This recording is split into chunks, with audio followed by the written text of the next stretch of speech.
Hey everyone, hope you're doing well, and I'm so glad you've decided to join us again. Tonight we are exploring why you'd never survive a medieval feast. So before you get comfortable, please take a moment to like and subscribe if you genuinely enjoy our nighttime stories. Let me know in the comments where in the world you're tuning in from,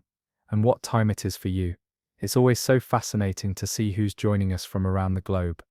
Now it's time to dim the lights and relax as we start our story. The great hall stretched before you in the flickering amber light of torches mounted in iron brackets along stone walls that had witnessed centuries of such gatherings, their surfaces darkened by smoke and time, bearing the faint impressions of countless feasts, where the careful choreography of medieval hospitality unfolded, according to rules as rigid and intricate as any monastic order. The rushes beneath your feet, replaced perhaps only twice each year, crackled softly with each step, their dried stems releasing the mingled scents of lavender, rosemary, and mint that had been scattered among them to mask the less pleasant odors that accumulated over months of use, while somewhere beneath lay older layers that told stories of spilled wine, fallen meat, and the inevitable detritus of human gathering. Your place at table had been determined long before you arrived, calculated according to a complex hierarchy that took into account not merely your rank or wealth, but your relationship to the host, the nature of your business, your family connections, the political climate of the moment, and dozens of other factors that shaped the intricate web of medieval social organization. The steward, a man whose entire existence revolved around such calculations, had consulted his mental catalogue of precedents and protocol, weighing your position against that of every other guest, considering the implications of seating you too high or too low, too near or too far from those whose favor or enmity might affect his master's fortunes. The salt cellar, that gleaming vessel of silver or pewter that marked the division between those of higher and lower station, stood upon the high table like a monument to social order, its placement as carefully considered as the positioning of pieces upon a chessboard. To sit above the salt meant privilege, recognition, access to the choicest portions and the most attentive service, while those below found themselves relegated to coarser fare and less ceremonious treatment, though even this lower station carried its own complex gradations of respect and precedence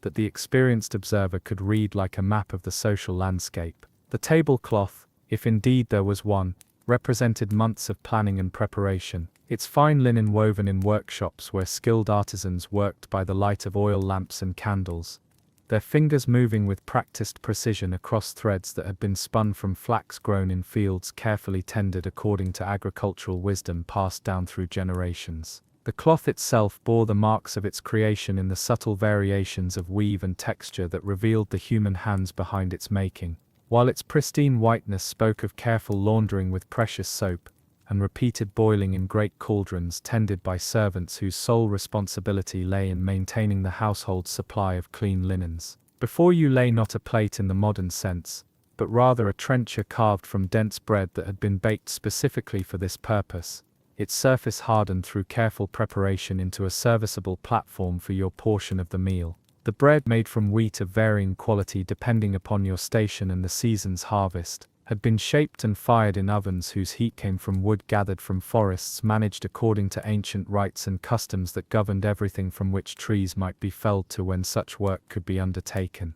The goblet at your right hand, wrought from silver if you were fortunate or carved from horn if you were not, awaited the wine that would flow according to a careful protocol of service that began with the highest-ranking guests and proceeded downward through the hierarchy of the hall. The wine itself had traveled distances that seemed impossible in an age of poor roads and uncertain transport, carried in barrels crafted by coopers whose guild maintained strict standards for the wood, the hoops, the ceiling, and every other aspect of their craft that might affect the precious liquid within. Your knife, the single utensil provided for your use, hung at your belt according to custom, its blade sharp enough to cut meat, but requiring a delicate touch to avoid appearing threatening in the charged atmosphere of the hall, where every gesture carried potential meaning and misinterpretation could lead to consequences far beyond the immediate moment. The handle, worn smooth by countless hands, bore the subtle marks of its forging in the shape of its tang and the pattern of its grip, while the blade itself reflected the skill of smiths who understood that a dining knife required different qualities than a weapon or a tool of trade. The servants who moved through the hall, carried themselves with the careful dignity of those who understood that their every action reflected upon their master's honor and hospitality, their movements choreographed through years of training in the precise rituals of service that governed everything from the order in which dishes were presented to the manner in which wine was poured. Each carried in their bearing the knowledge of their place in the household hierarchy, the relationships between kitchen and hall, the unspoken communications that coordinated the complex dance of a great feast. The first course arrived not as a single dish but as a carefully orchestrated presentation of multiple offerings that reflected both the season's bounty and the host's ability to command resources from across his domain and beyond. Roasted fowl of various sizes and types, their skin crackling from the slow turn of spits tended by kitchen boys whose sole responsibility lay in maintaining the perfect rotation that ensured even cooking, arrived garnished with herbs that had been carefully selected not merely for flavor but for their symbolic significance and their ability to aid digestion of the rich feast to follow. The peacock, its tail feathers carefully preserved and reattached after roasting, stood as a centerpiece that proclaimed the host's ability to command exotic luxuries, while its preparation revealed the skills of cooks who understood the complex process of removing the meat while preserving the appearance, seasoning the flesh with spices that had traveled thousands of miles from distant lands, and reconstructing the bird into a display that satisfied both appetite and aesthetic sensibility. Alongside the fowl came dishes of meat that reflected the careful management of the household's livestock. Beef from cattle that had been selected for slaughter according to calculations that balanced the need for fresh meat against the resources required to maintain breeding stock through the winter months. The cuts themselves told stories of the butcher's skill and the cook's understanding of how different portions required different preparation, with the choicest pieces reserved for the high table while lesser cuts were transformed through careful cooking into dishes suitable for the lower orders. The bread that accompanied these offerings came not from a single bakery, but from the coordinated efforts of multiple specialists whose work had begun days earlier with the grinding of grain in mills powered by water wheels, whose maintenance required the constant attention of millwrights skilled in the intricate mechanics of gear and stone. The flour itself bore the character of the wheat from which it came, varying in color and texture according to the soil in which it grew, the weather that nourished or challenged its development, and the timing of its harvest relative to the optimal point of ripeness. The ale that flowed from great barrels positioned for easy access by the servants carried within its amber depths the story of its creation, from the malting of barley in carefully controlled conditions that required constant monitoring of temperature and moisture, through the brewing process that combined grain, water and hops according to recipes guarded by brewers who understood that small variations in timing or proportion could dramatically affect the final product. Each sip revealed the character of the water from which it was made, drawn from wells or streams whose quality the brewer knew intimately, filtered through earth and stone that imparted subtle flavors detectable to the experienced palate. The hops themselves came from vines cultivated in gardens where their cultivation required knowledge of soil preparation, training systems, harvest timing and storage methods that preserved their essential oils and bitter compounds through the months between harvest and use. The vegetables that appeared throughout the meal reflected the seasonal rhythm of the household's gardens and the broader agricultural landscape, with root vegetables stored in cool cellars through careful layering in sand or straw that prevented spoilage while maintaining their nutritional value and flavor. The preparation of these offerings required knowledge of cooking techniques that maximized their palatability while preserving their essential character, with different vegetables requiring different approaches to achieve the desired balance of texture and taste. The spices that seasoned these dishes represented wealth and connections that extended far beyond the immediate locality,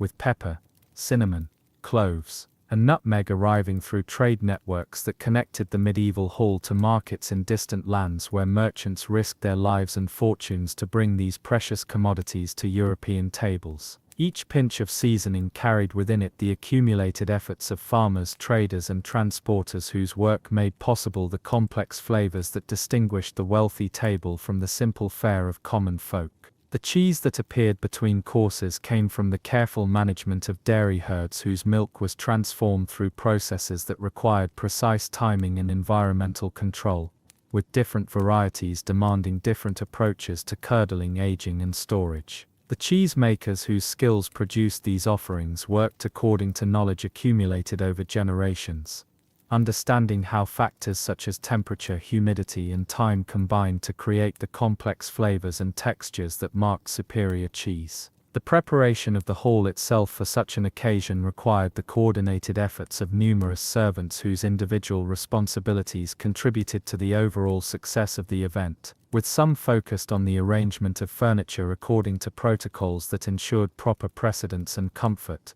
while others attended to the countless details of cleaning, polishing, and decoration that created an environment worthy of the occasion. The kitchen from which all these offerings emerged operated according to its own complex hierarchy and division of labor, with master cooks overseeing the preparation of the most important dishes while lesser cooks handled simpler tasks, and kitchen boys tended fires, fetched water, and performed the countless small duties that kept the elaborate machinery of food preparation functioning smoothly throughout the long hours required to produce a great feast. The timing of service required careful coordination between kitchen and hall, with dishes emerging from their preparation at precisely the moments when they could be served at optimal temperature and appearance, while the servants who carried them moved according to patterns established through years of practice in the efficient movement of food from kitchen to table without collision or delay. The entertainment that accompanied the meal reflected another layer of preparation and expense,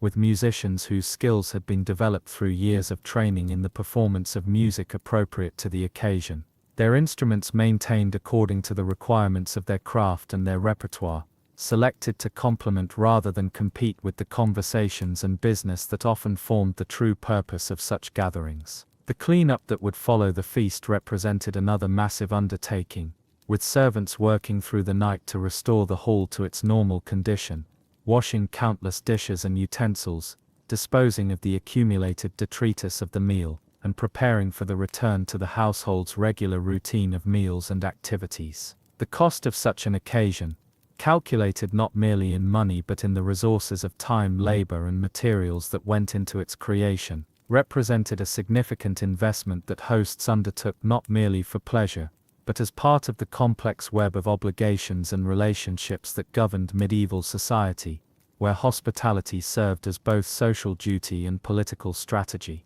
The leftovers from such feasts provided meals for the household for days afterward, with careful planning ensuring that nothing edible went to waste, while the bones and scraps fed the household's animals, or were converted into other useful products through processes that maximized the value extracted from every element of the meal. The wine that had been served carried within its vintage the character of specific years and regions, with experienced drinkers able to detect in its flavor the story of the weather that nurtured the grapes, the skill of those who tended the vines, and the care taken in the pressing, fermentation, and aging that transformed fruit into the complex beverage that graced the medieval table. The preservation methods that made possible the serving of diverse foods throughout the year required extensive knowledge of techniques for salting, smoking, drying, and otherwise treating perishable ingredients to extend their useful life while maintaining their nutritional value and palatability, with different foods requiring different approaches and different storage conditions to achieve optimal results. The social protocols that governed behavior at such feasts reflected centuries of accumulated wisdom about the management of gatherings where diverse personalities and competing interests came together in close proximity, with established customs providing frameworks for interaction that minimized conflict, while maximizing the diplomatic and social benefits that such occasions were designed to produce. The serving vessels used throughout the meal reflected the craftsmanship of metalworkers, potters, and woodworkers, whose skills produced implements that combined functional efficiency with aesthetic appeal. Their designs evolved through generations of use to optimize their performance in the demanding environment of the Great Hall where durability and elegance were equally important. The planning that preceded such occasions required the coordination of suppliers from across the region and beyond, with advance arrangements made for the procurement of special ingredients, the hiring of additional servants, and the scheduling of activities that would complement the feast while managing the complex logistics of hosting large numbers of guests whose own servants and animals required accommodation and care. The diplomatic implications of seating arrangements, menu selections, and service protocols required hosts to navigate carefully between competing claims to precedence and recognition, with mistakes in protocol potentially leading to lasting resentment and damaged relationships that could affect political and economic prospects for years to come. The medical understanding of the time influenced food preparation and service, with beliefs about the humoral properties of different foods leading to careful consideration of combinations and sequences that were thought to promote health and avoid illness. While the timing of meals reflected ideas about digestion and the body's daily rhythms that governed when different types of food should be consumed, the seasonal availability of ingredients shaped menus, and required advanced planning to ensure that the desired dishes could be prepared at the intended time, with preservation and storage playing crucial roles in making possible the serving of foods outside their natural seasons while maintaining standards of quality and safety that reflected the host's reputation and the guest's expectations. The regional variations in ingredients and preparation methods meant that feasts in different parts of the medieval world reflected local agricultural traditions and cultural preferences, while trade relationships and political connections might introduce exotic elements that demonstrated the host's wealth and sophistication while challenging cooks to adapt unfamiliar ingredients to local tastes and techniques. The guild structures that governed many of the crafts involved in feast preparation ensured standards of quality and training, while also regulating access to materials and markets, with complex relationships between different guilds affecting the availability and cost of various goods and services required for the successful mounting of elaborate entertainments. The religious considerations that influenced medieval life extended to feast preparation and service, with fasting periods and dietary restrictions affecting menu planning, while blessing of food and observance of proper customs reflected the integration of spiritual and temporal concerns that characterized medieval society's approach to all aspects of daily life. The waste management systems of medieval households faced particular challenges during feasts when the volume of refuse greatly exceeded normal levels, requiring careful planning for disposal methods that maintained sanitation while complying with local regulations and customs regarding the handling of organic waste and the recycling of materials that retained value or utility. The water management required for feast preparation included not only the procurement of sufficient quantities for cooking and cleaning, but also consideration of quality factors that affected both flavor and safety, with different sources of water requiring different treatment methods, and different uses demanding different standards of purity and freshness. The fuel requirements for cooking such elaborate meals taxed the household's normal supply systems, with advanced gathering and storage of wood, charcoal, and other combustible materials necessary to maintain the fires required for roasting, boiling, and baking throughout the extended preparation period that preceded the actual service of the feast. The textile requirements extended beyond table linens to include the clothing worn by servants, the decorative hangings that transformed the hall's appearance, and the specialized garments required for food service that protected both the wearer and the food from contamination while maintaining the standards of appearance appropriate to the occasion. The communication systems required to coordinate such complex undertakings relied on established hierarchies and protocols that ensured clear transmission of instructions and feedback between different areas of responsibility, with experienced servants understanding their roles within larger patterns of activity that required precise timing and coordination to achieve successful results. The storage systems that supported feast preparation required careful organization of spaces that could accommodate the unusual quantities and varieties of ingredients, while maintaining proper conditions for preservation and easy access during the intensive preparation period when efficiency of movement and organization could mean the difference between success and failure. The accounting systems that tracked the costs and resources involved in feast preparation reflected sophisticated understanding of household economics and resource management, with careful documentation of expenses and waste providing information necessary for planning future events while maintaining control over household finances during periods of extraordinary expense. What it was like to work in a clock shop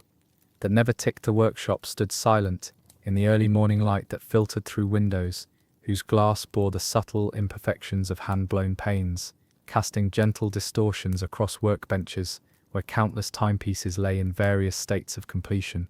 their cases open to reveal the intricate mechanisms within, each gear and spring and lever positioned with mathematical precision, yet utterly motionless, creating an environment where time itself seems suspended, despite being surrounded by the very instruments designed to measure its passage. Your apprenticeship had begun 3 years earlier, when you first crossed the threshold of Master Hendrick's establishment on Clockmaker's Row, a narrow street where 7 different workshops competed for the patronage of merchants, clergy, and nobility, who required the services of those skilled in the mysterious art of mechanical timekeeping. Though in Master Hendrick's shop, the mystery lay not in complexity, but in the deliberate absence of the rhythmic sounds that characterized every other timepiece workshop in the district. The master craftsman himself moved through his domain with the measured pace of one who understood that haste served no purpose in work that demanded absolute precision. His hands steady from decades of manipulating components, so delicate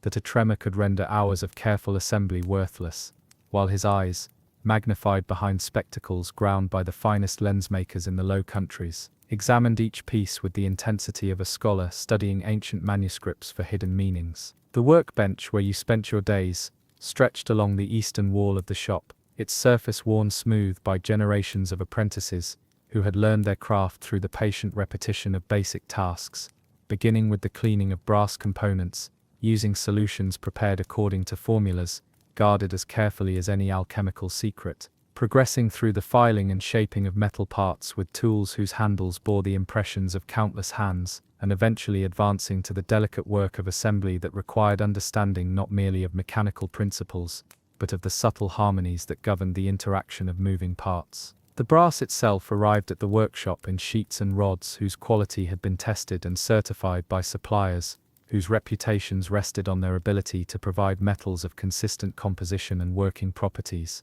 with different alloys required for different components according to the stresses they would endure and the precision they must maintain over years of continuous operation. While the steel springs demanded even more exacting standards in their manufacture and heat treatment, to achieve the resilience and reliability that distinguished superior timepieces from mere mechanical curiosities. The tools of your trade lay arranged across the bench according to a system established through years of refinement, with each implement occupying its designated position where it could be reached without conscious thought during the intense concentration required for fine work. From the smallest files whose cutting surfaces had been shaped by artisans who understood that different profiles produced different effects on various metals, to the measuring instruments whose accuracy had been verified against standards maintained by the Guild of Clockmakers whose authority governed all aspects of the trade. The silence that defined Master Hendrick's workshop resulted not from any lack of skill or ambition, but from a philosophical approach to timekeeping that emphasized the creation of mechanisms so perfectly balanced and precisely adjusted that they operated without the audible friction that characterized lesser works, requiring adjustments so minute that they could be measured only in fractions of degrees and tolerances so tight that the slightest imperfection would prevent the entire mechanism from achieving the smooth, silent operation that marked the master's finest creations. Each timepiece began its existence as a collection of rough cast components that arrived from foundries where specialized craftsmen worked according to patterns developed through generations of refinement, with gear teeth cut according to mathematical ratios that governed the relationship between driving and driven wheels, while spring barrels were shaped to contain the mainsprings whose power would drive the entire mechanism through the controlled release of stored energy over periods measured in days rather than hours. The cutting of gear teeth required tools whose edges had been honed to surgical sharpness and maintained through careful attention to angles and bevels that affected not only the precision of each cut, but the smoothness with which the finished gears would mesh with their partners, while the filing of pivots demanded understanding of how microscopic variations in diameter and surface finish would affect the friction between moving parts and the long-term reliability of the completed mechanism. The springs that powered these silent timepieces underwent a manufacturing process that began with the selection of steel whose carbon content had been carefully controlled during smelting, followed by forging operations that shaped the metal while preserving its essential properties, tempering procedures that balanced hardness against brittleness, and final adjustments that determined the rate at which stored energy would be released to drive the gear trains that translated rotational motion into the measured advancement of hands across dial faces. The dial plates themselves represented another specialized craft, with brass blanks shaped by metal workers whose understanding of the material's properties allowed them to create surfaces flat enough to serve as precise references for the measurement of time while strong enough to support the mounting of hour markers and hand pivots that would endure years of continuous operation without developing the play or looseness that would compromise accuracy.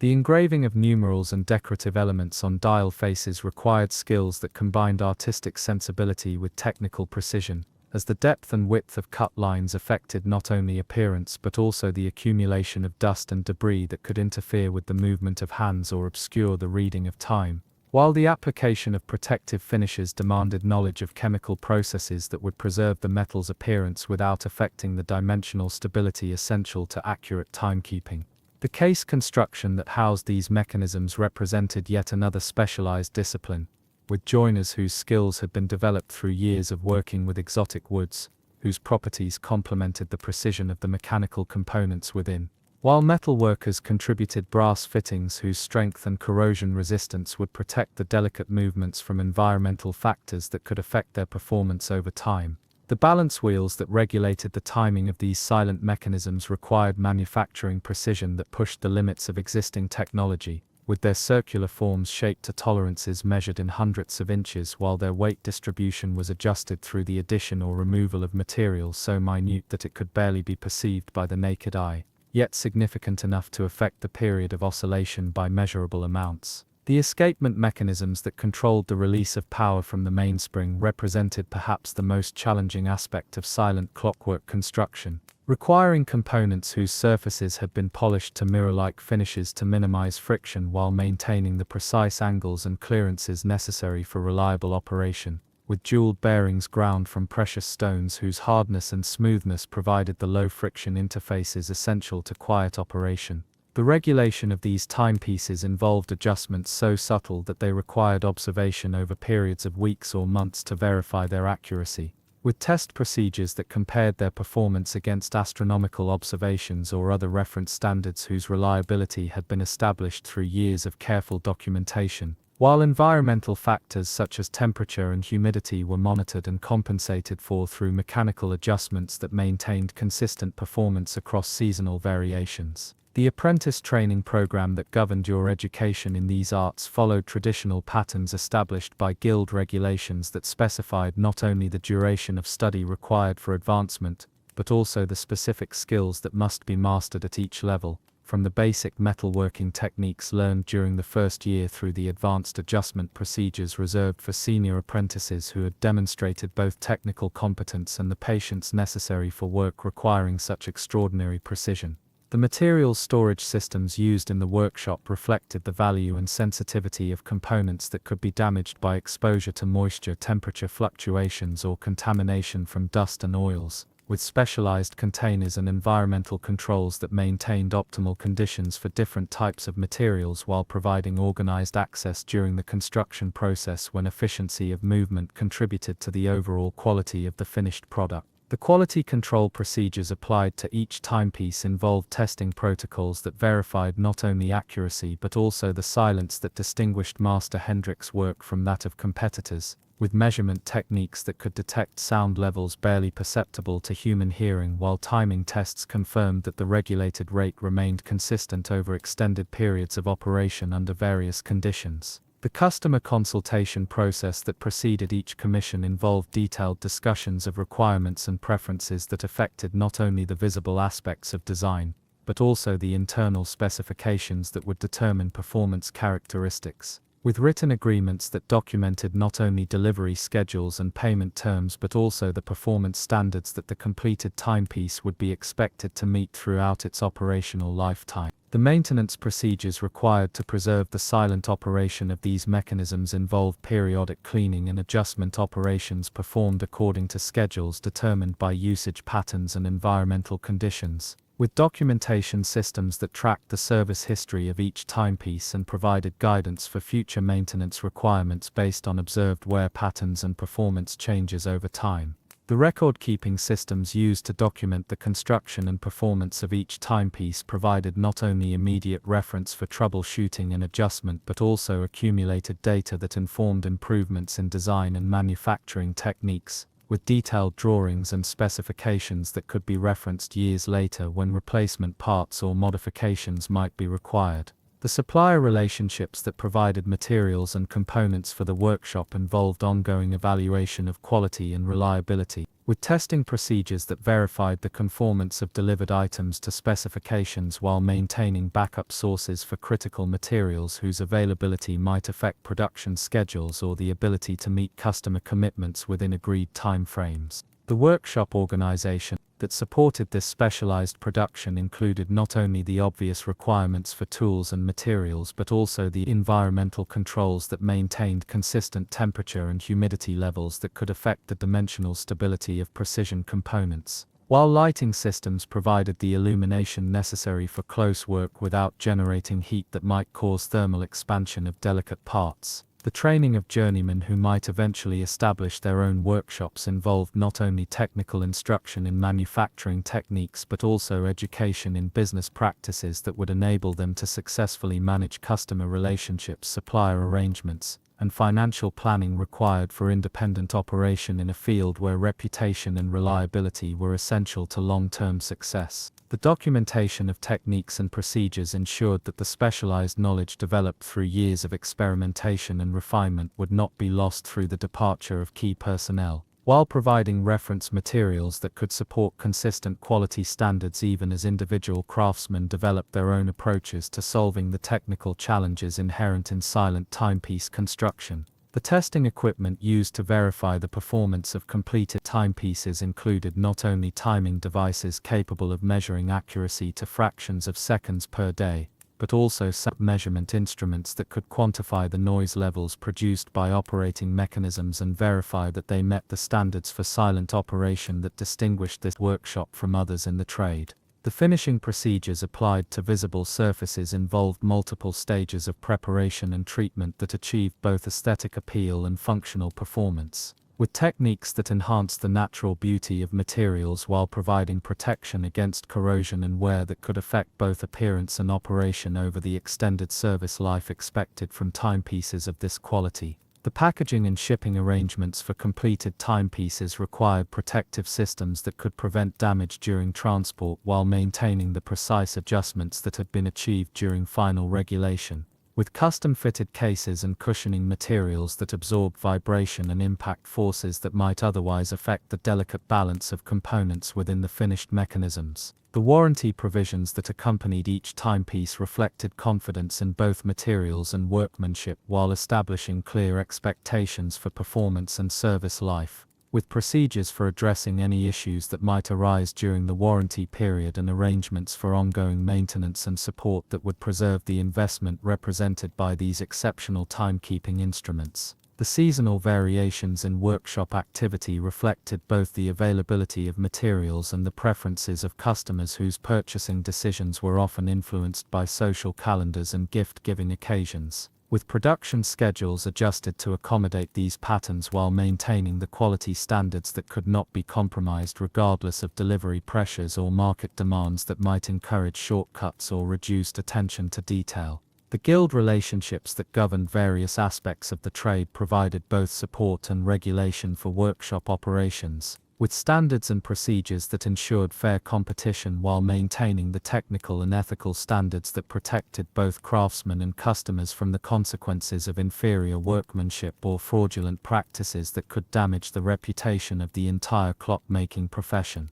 The technological developments that gradually improved the tools and techniques available to clockmakers were evaluated and adopted selectively, with careful testing to ensure that innovations actually enhanced rather than compromised the quality of finished products, while maintaining the fundamental approaches that had proven successful over generations of continuous refinement and improvement. Why a London woman wrote the same letter every week for years. The morning light filtered through the lace curtains of Mrs. Eleanor Hartwell's sitting room on Pemberton Square, casting delicate patterns across the mahogany writing desk that had belonged to her grandmother its surface polished to a deep luster that reflected the careful attention she paid to every aspect of her morning correspondence ritual, a routine that had begun 7 years earlier, in the autumn of 1843, and continued with unwavering regularity through seasons of rain and shine, through personal trials and moments of quiet contentment, through the gradual changes that transformed London around her, while her own small corner of the city remained constant in its dedication to this peculiar weekly observance. The desk itself bore the accumulated marks of this long practice, with faint impressions in the leather writing surface, where her pen had traced the same words countless times, creating an invisible map of repetition that spoke to the persistence of habit and the weight of routine in shaping not only the furniture that supported her work, but the very rhythms of her daily existence. While the brass fittings showed the gentle patina that came from regular handling, their surfaces worn smooth by the weekly ritual of opening drawers to retrieve the specific materials required for her correspondence. Each Tuesday morning found her seated in the same chair, a piece of furniture whose horsehair stuffing had gradually conformed to her posture over years of use. Its upholstery faded in precise patterns that corresponded to the angle of sunlight at different times of day and seasons of the year, while the wooden arms bore the subtle impressions of her hands resting in exactly the same position week after week, creating a physical record of constancy in a world where most things changed according to the demands of commerce, fashion, and the relentless progression of what others called progress. The paper she selected for these letters came from the same stationer's shop on Fleet Street, where her father had purchased his business correspondence materials during his years as a solicitor's clerk, the proprietor now being the son of the man who had served her family for decades. Though the younger Mr. Pembroke maintained the same standards of quality and the same careful attention to the specific requirements of customers whose needs had been established through long association and mutual understanding of what constituted proper materials for serious correspondence. The watermark visible in each sheet, when held to the light, bore the mill's identification, pressed into the paper during manufacture by craftsmen whose skills had been passed down through generations of papermakers working in the countryside outside London, where clear streams provided the water necessary for the complex processes that transformed linen and cotton rags into writing surfaces of sufficient quality to bear ink without bleeding or feathering, while maintaining the strength and flexibility required for folding and handling during the postal journey that would carry each letter to its destination. The ink she employed came from a recipe that had remained unchanged for over a century, its iron gall formula, producing the deep black color that aged gracefully without fading, made from oak galls collected in specific seasons, when their tannic acid content reached optimal levels, combined with iron sulfate and gum arabic, according to proportions that had been refined through generations of scribes and clerks, who understood that the permanence of written communication depended upon the chemical stability of the medium used to record thoughts and information intended to survive the passage of time. Her pen, a steel nib fitted to a bone handle worn smooth by years of use, had been purchased during her first week of widowhood, when the necessity of managing her own correspondence had required the acquisition of writing implements suited to a woman's hand, though the particular model she chose had been recommended by the clerk at the stationer's shop, based on its reputation for consistent ink flow and resistance to the corrosion that could affect lesser nibs when used with the acidic inks preferred by those who valued permanence over convenience. The blotting paper arranged beside her writing materials came from the same mill that produced her correspondence paper, though manufactured to different specifications that emphasized absorbency over durability, its purpose being the removal of excess ink from freshly written words, rather than the long-term preservation of text, while the brass-mounted blotter, whose handle showed the wear patterns of weekly use, had been a wedding gift from her sister, its weight and balance perfectly suited to the gentle rolling motion required to absorb ink without smearing the careful letters she formed with such consistent precision. The envelope into which each completed letter was placed bore the same manufacturer's mark as the writing paper, though its construction required different techniques that balanced the need for security during postal handling against the ease of opening by the recipient. with gum arabic adhesive, applied in precisely the correct amount to ensure reliable sealing, without the excess that could cause unsightly staining or difficulty in opening, while the quality of the paper stock ensured that the envelope would arrive at its destination without the tears or damage that might compromise the privacy of the correspondence within. The address written on each envelope displayed the same careful penmanship that characterized the letter itself, though the formation of these particular words had become so automatic through repetition that her hand moved with the fluid motion of a craftsperson performing a familiar task, while her mind remained free to consider other matters, creating a meditative quality to the writing process that served purposes beyond the mere transmission of information,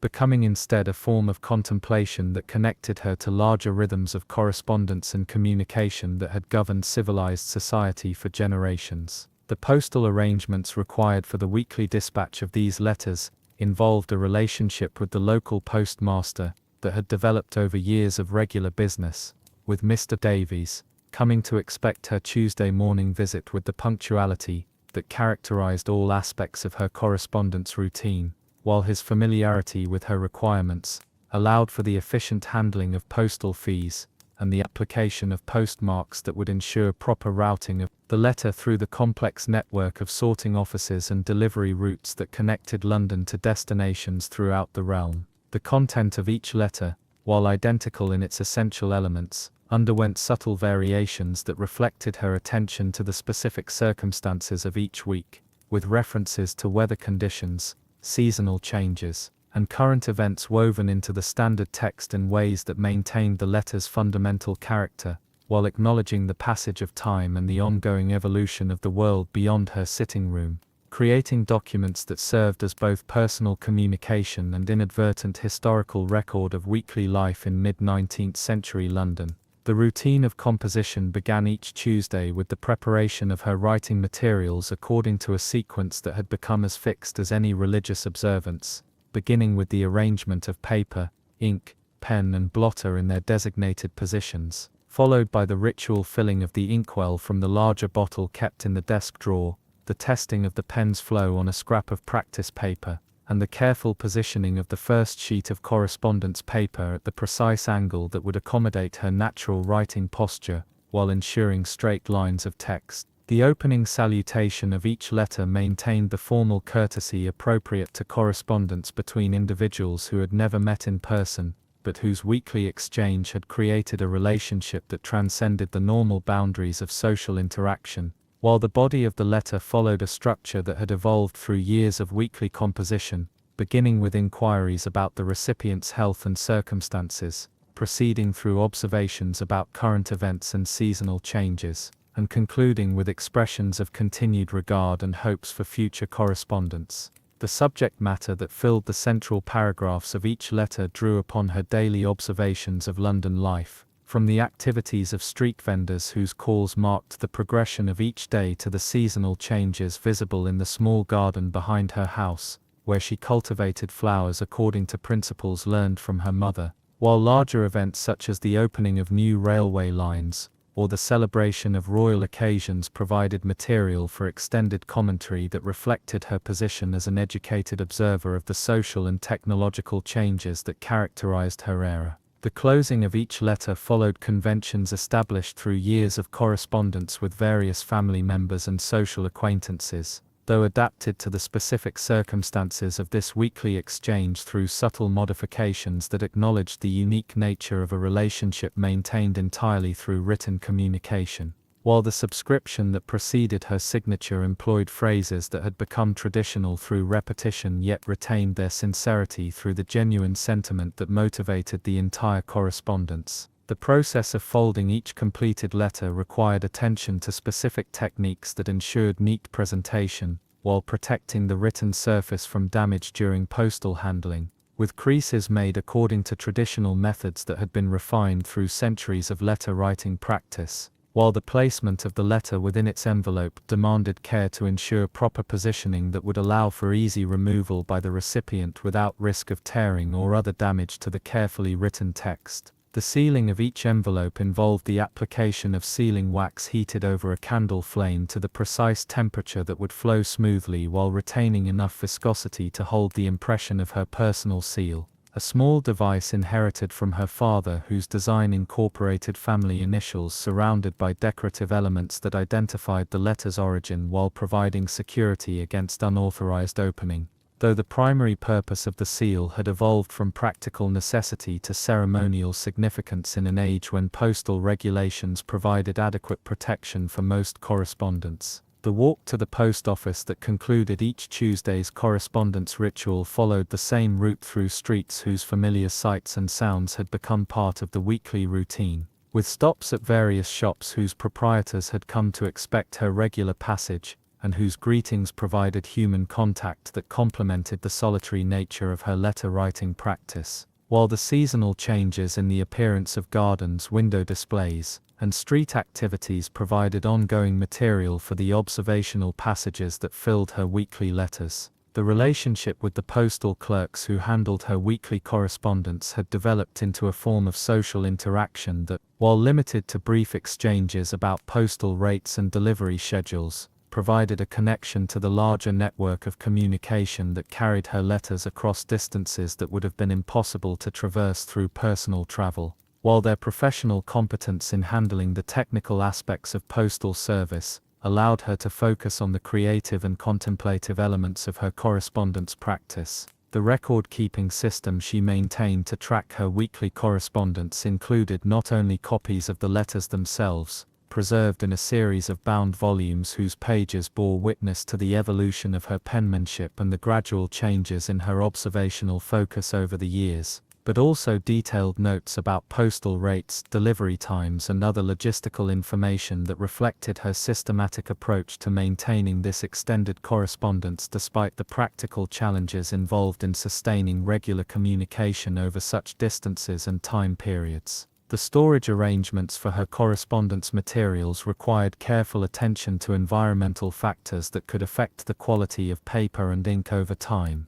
with humidity and temperature control achieved through placement of supplies in specific locations within her house, where natural air circulation and protection from direct sunlight preserved their usability, while the organization of materials in labeled containers and compartments ensured efficient access during the weekly writing sessions without the delays that could interrupt the contemplative rhythm essential to her composition process. The budgeting considerations that supported this weekly correspondence practice required careful planning within the constraints of her widow's portion, with postal fees representing a significant regular expense that necessitated economies in other areas of household management. Though she considered this correspondence an essential element of her weekly routine that justified the financial sacrifice required to maintain it, while the cost of writing materials, though modest for individual items, accumulated over time into a substantial annual expense that required advanced planning and careful purchasing decisions. The seasonal variations that affected her correspondence routine included not only changes in the content of her weekly observations, but also practical considerations such as the availability of adequate daylight for comfortable writing, the temperature requirements for proper ink flow, and the heating costs associated with maintaining a comfortable writing environment during winter months, while summer conditions might require adjustment of her writing schedule to avoid the heat of midday and take advantage of the cooler morning hours when concentration came more easily. The social implications of her weekly correspondence extended beyond the immediate relationship with her unknown recipient to encompass the reactions of neighbors and acquaintances who had become aware of her unusual routine, with some expressing curiosity about the identity and location of her correspondent, while others questioned the wisdom of maintaining such regular communication with someone she had never met. Though she maintained polite reticence about the details while acknowledging the importance of the correspondence in providing structure and purpose to her weekly activities. The literary qualities that distinguished her letters from ordinary correspondence reflected not only her education and reading habits,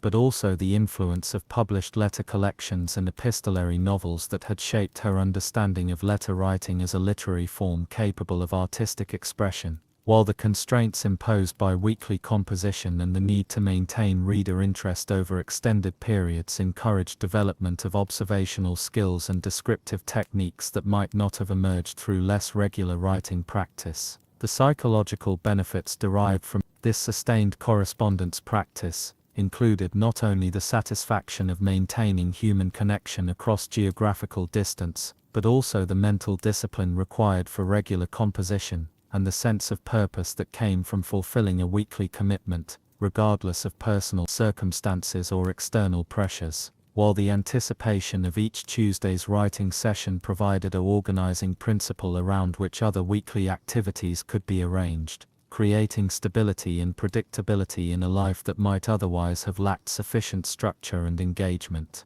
The technological changes that gradually affected postal service during the years of her correspondence included improvements in sorting and delivery systems that reduced transit times and increased reliability, while the introduction of postage stamps simplified the payment process and reduced the complexity of calculating postal fees. Though these changes were implemented gradually, and required ongoing attention to evolving regulations and procedures that affected the practical aspects of maintaining regular correspondence with distant recipients. The preservation concerns that motivated her careful handling and storage of correspondence materials reflected awareness that these weekly letters might serve as historical documents that could provide future readers with insights into daily life and social conditions during a period of rapid change in British society. While the consistency of her observational focus created an ongoing record of seasonal patterns, social customs and technological developments that might otherwise have been lost to historical memory,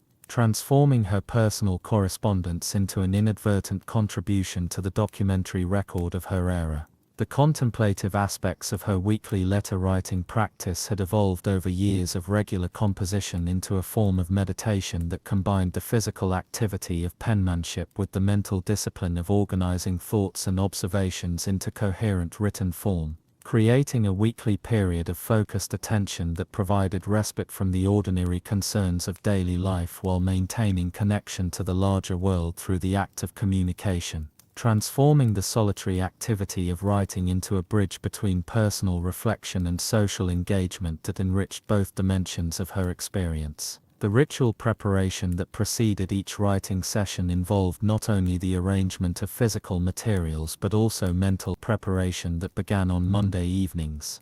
with preliminary consideration of the week's events and observations that might merit inclusion in the following day's correspondence, while Tuesday mornings brought the focused attention required for actual composition, with distractions minimized through careful scheduling that avoided conflicting appointments and the establishment of household routines that protected the sacred hours devoted to letter writing from interruption by servants or tradespeople whose business could be conducted at other times. The evolution of her handwriting over the years of sustained correspondence provided a visual record of the gradual changes that accompanied aging and the development of muscle memory through repetitive practice, with early letters displaying the careful deliberation of unfamiliar routine, while later examples showed the flowing confidence that came from thousands of repetitions of the same basic letter forms. Though certain peculiarities of formation had become increasingly pronounced as personal habits solidified into permanent characteristics that distinguished her correspondence from that of any other writer,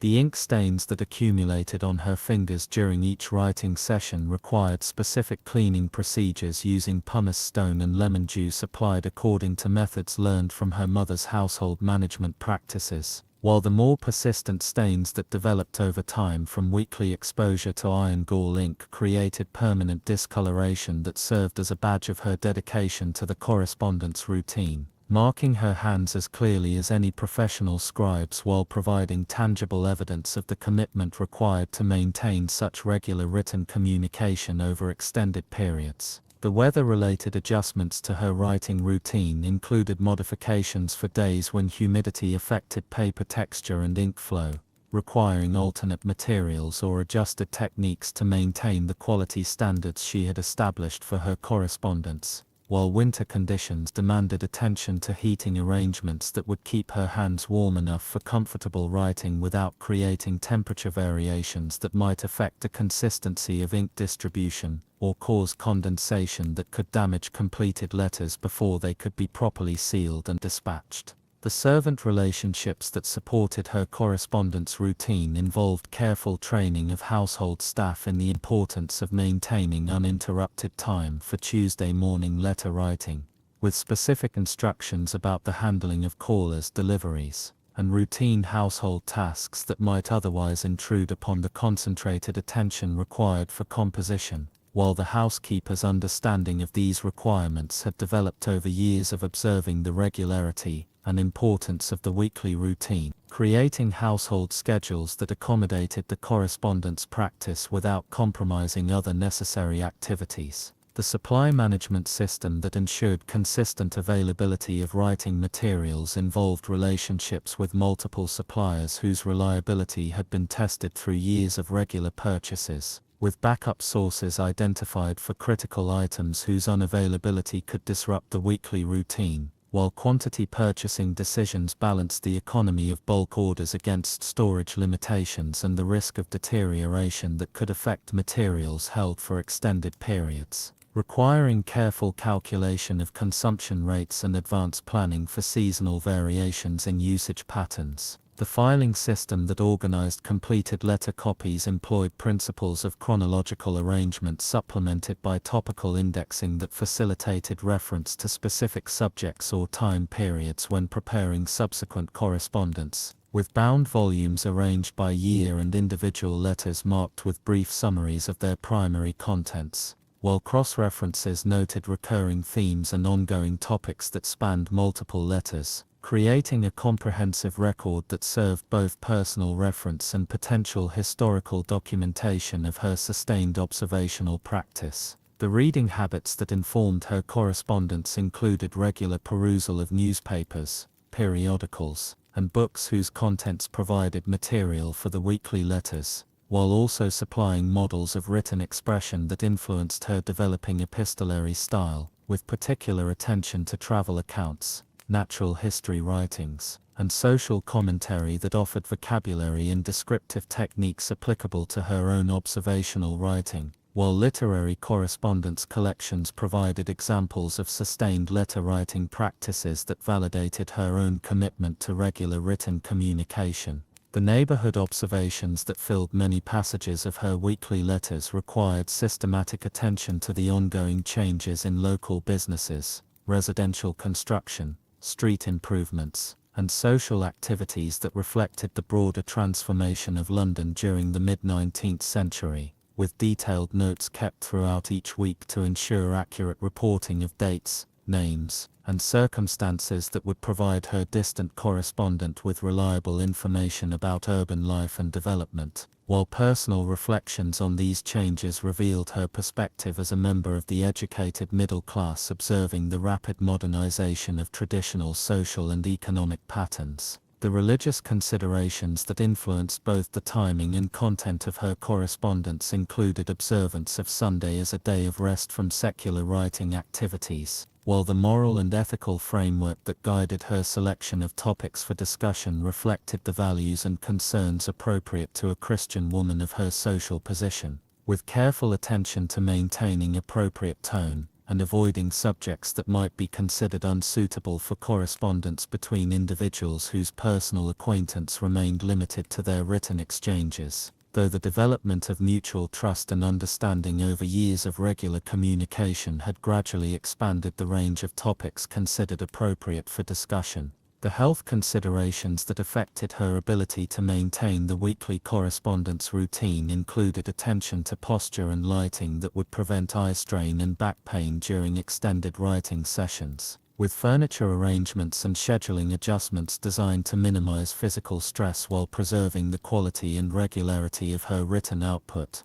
while periods of illness or indisposition required advanced planning to ensure that weekly letters could be completed and dispatched despite temporary limitations on her normal writing capabilities, maintaining the consistency that had become essential to the relationship with her unknown correspondent. The financial planning required to sustain her correspondence practice over years of regular expense involved not only budgeting for immediate costs of materials and postage, but also anticipation of price changes and supply disruptions that might affect the long-term viability of maintaining such regular communication, with contingency funds set aside to accommodate unexpected increases in postal rates or material costs that could otherwise force modification or abandonment of the weekly routine, while careful record-keeping tracked actual expenses against projected costs to ensure the continued feasibility of the correspondence commitment. The social isolation that had initially motivated her correspondence practice had gradually been transformed through the routine itself into a form of purposeful solitude that provided both structure and meaning to her daily life, with the weekly letter writing serving as an anchor point around which other activities could be organized, and a source of intellectual engagement that compensated for the limited social opportunities available to a middle-class widow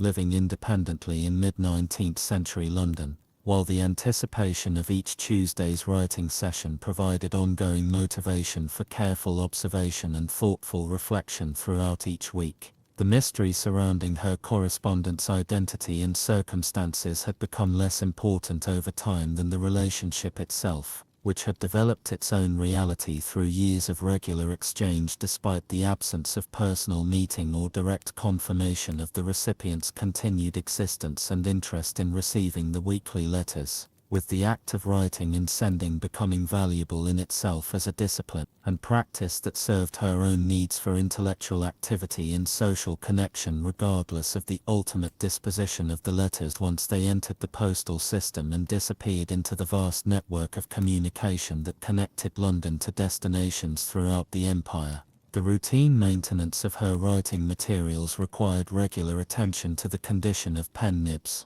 which developed wear patterns that affected ink flow and letter formation, necessitating replacement according to schedules determined by usage patterns and writing quality requirements, while the cleaning and care of other implements demanded specific procedures using appropriate materials and techniques that would preserve their functionality without damage that might compromise their performance during the critical Tuesday morning writing sessions, when any equipment failure could disrupt the carefully timed routine that had become central to her weekly schedule. The archival considerations that guided her preservation of letter copies reflected awareness that the sustained nature of her correspondence created a unique historical record that might prove valuable to future researchers interested in daily life, social conditions, and women's experiences during a period of significant change in British society, with storage methods designed to protect the physical integrity of the documents while maintaining their organization and accessibility, though the primary motivation for preservation remained personal rather than historical, serving her own reference needs, and providing tangible evidence of the commitment and consistency that characterized her approach to this unusual form of regular correspondence. The adaptation strategies that allowed her to maintain the weekly routine despite changing circumstances over the years included flexibility in timing and location that accommodated travel, illness, and other disruptions without abandoning the essential commitment to regular communication, with portable writing kits prepared for use away from her usual workspace and alternative arrangements made for posting letters from different locations when necessary, while the core elements of the correspondence practice remained constant regardless of temporary modifications required by circumstances beyond her control, demonstrating the strength of habit and commitment that had developed through years of regular repetition and conscious reinforcement of the weekly pattern that had become integral to her identity and purpose. What you'd smell if you opened a pantry in 1860. The heavy wooden door would creak on its iron hinges as you pulled it open, revealing the carefully arranged shelves that lined the walls from floor to ceiling. The first sensation would be the cool, dry air that had been trapped within these walls, carrying with it the complex layering of aromas that spoke of months and seasons of careful preservation and storage. The most immediate scent would likely be the sharp, clean smell of vinegar, rising from the rows of glass jars that held pickled vegetables arranged in neat rows along the middle shelves. These jars, with their cork stoppers sealed with paraffin wax, contained cucumbers that had been transformed through weeks of careful brining in ceramic crocks, their surfaces now bearing the cloudy patina of salt and thyme. The vinegar used was often made from apple cider that had been allowed to ferment in wooden barrels over the course of many months, its acetic acid content carefully monitored by housekeepers who understood the precise measurements needed to preserve vegetables through the long winter months. Beneath this sharp note would come the deeper, earthier smell of root vegetables stored in wooden bins lined with layers of sand and sawdust. Potatoes, their skins still bearing traces of the soil from which they came, were buried in these protective layers to prevent sprouting and decay. The sand, often obtained from specific quarries known for their fine grain and low moisture content, would be sifted through screens to remove any organic matter that might promote rot. Each potato was carefully inspected before storage, with any showing signs of damage or disease being set aside for immediate use, while only the most perfect specimens were deemed suitable for long-term preservation. The sawdust used for this purpose came from specific types of wood, typically oak or maple, chosen for their natural preservative properties and their ability to absorb excess moisture without becoming sodden. Sawmill operators would often set aside the finest sawdust specifically for household storage purposes, understanding that different grades serve different functions in the preservation process. The coarser sawdust might be used for root vegetables, while the finer particles were reserved for wrapping apples and pears in individual bundles. Above these earthier scents would float the warm, nutty aroma of grains stored in wooden barrels and tin-lined containers. Wheat flour, ground at local mills and purchased in quantities measured by the barrel rather than the pound, would be stored in containers designed to protect it from both moisture and the various insects that sought to make their homes in such provisions. The flour itself carried the scent of the grain from which it came, often bearing subtle differences depending on whether it had been ground from winter wheat or spring wheat, and whether the grinding stones at the mill had been properly dressed and maintained. Oats, used for both human consumption and for feeding livestock, were stored in separate containers, their distinctive smell mixing with the flour to create a foundation of grain-based aromas that permeated the entire space. These oats were often purchased directly from local farmers during the harvest season, when prices were lowest and quality was highest. The grain would be carefully examined for signs of mold or pest damage, with only the cleanest, driest oats being selected for storage. Cornmeal, ground from corn that had been allowed to dry thoroughly on the stalk before harvesting, added its own distinct fragrance to the mixture. The grinding process, whether done at home with hand-cranked mills or at commercial establishments, would determine the fineness of the meal and consequently its storage requirements. Coarser meals could be stored for longer periods without developing the rancid flavors that sometimes affected more finely ground products. The sweet, heavy scent of preserved fruits would add another layer to this complex aromatic landscape. Apples, carefully wrapped in paper and stored in wooden boxes lined with straw, released a gentle fragrance that spoke of orchards and autumn harvests. These apples were often selected from varieties known for their keeping qualities, such as Northern Spy or Rhode Island Greening, varieties that had been developed specifically for their ability to maintain their flavor and texture through months of storage. The paper used for wrapping was often saved from other purposes throughout the year, with brown wrapping paper from merchants and even newspapers being carefully smoothed and reused for this crucial task. Each apple was wrapped individually, with any showing the slightest sign of bruising or damage being set aside for immediate consumption or for processing into dried apple rings. Dried apple rings, hanging in long strings from the ceiling beams, contributed their own concentrated sweetness to the air. These had been prepared during the peak apple season, with each apple being carefully peeled, cored and sliced into uniform rings before being strung on linen thread and hung in airy locations to dry. The drying process could take several weeks, depending on the humidity and temperature, with the rings being turned regularly to ensure even dehydration. Pears, when available, were often preserved in similar fashion, though their more delicate flesh required even more careful handling. The varieties chosen for preservation were typically those with firmer flesh, such as winter Nellis or Seckel pears, which could withstand the drying process without becoming too tough or losing their essential character. The sharp, medicinal smell of herbs would weave through these other aromas, rising from bundles that hung from nails driven into the wooden beams overhead. Sage, thyme, and rosemary, gathered during their peak growing seasons and carefully dried, released their essential oils slowly into the enclosed air of the pantry. These herbs served both culinary and medicinal purposes, with many households maintaining detailed knowledge of their various applications. The harvesting of these herbs followed specific protocols developed over generations of household management. Each herb had its optimal harvesting time, often determined not just by the season but by the time of day and the weather conditions. Sage was typically gathered in the morning after the dew had dried, but before the heat of the day had begun to dissipate its essential oils. The bundles were tied with linen thread and hung in locations that provided good air circulation while protecting them from direct sunlight.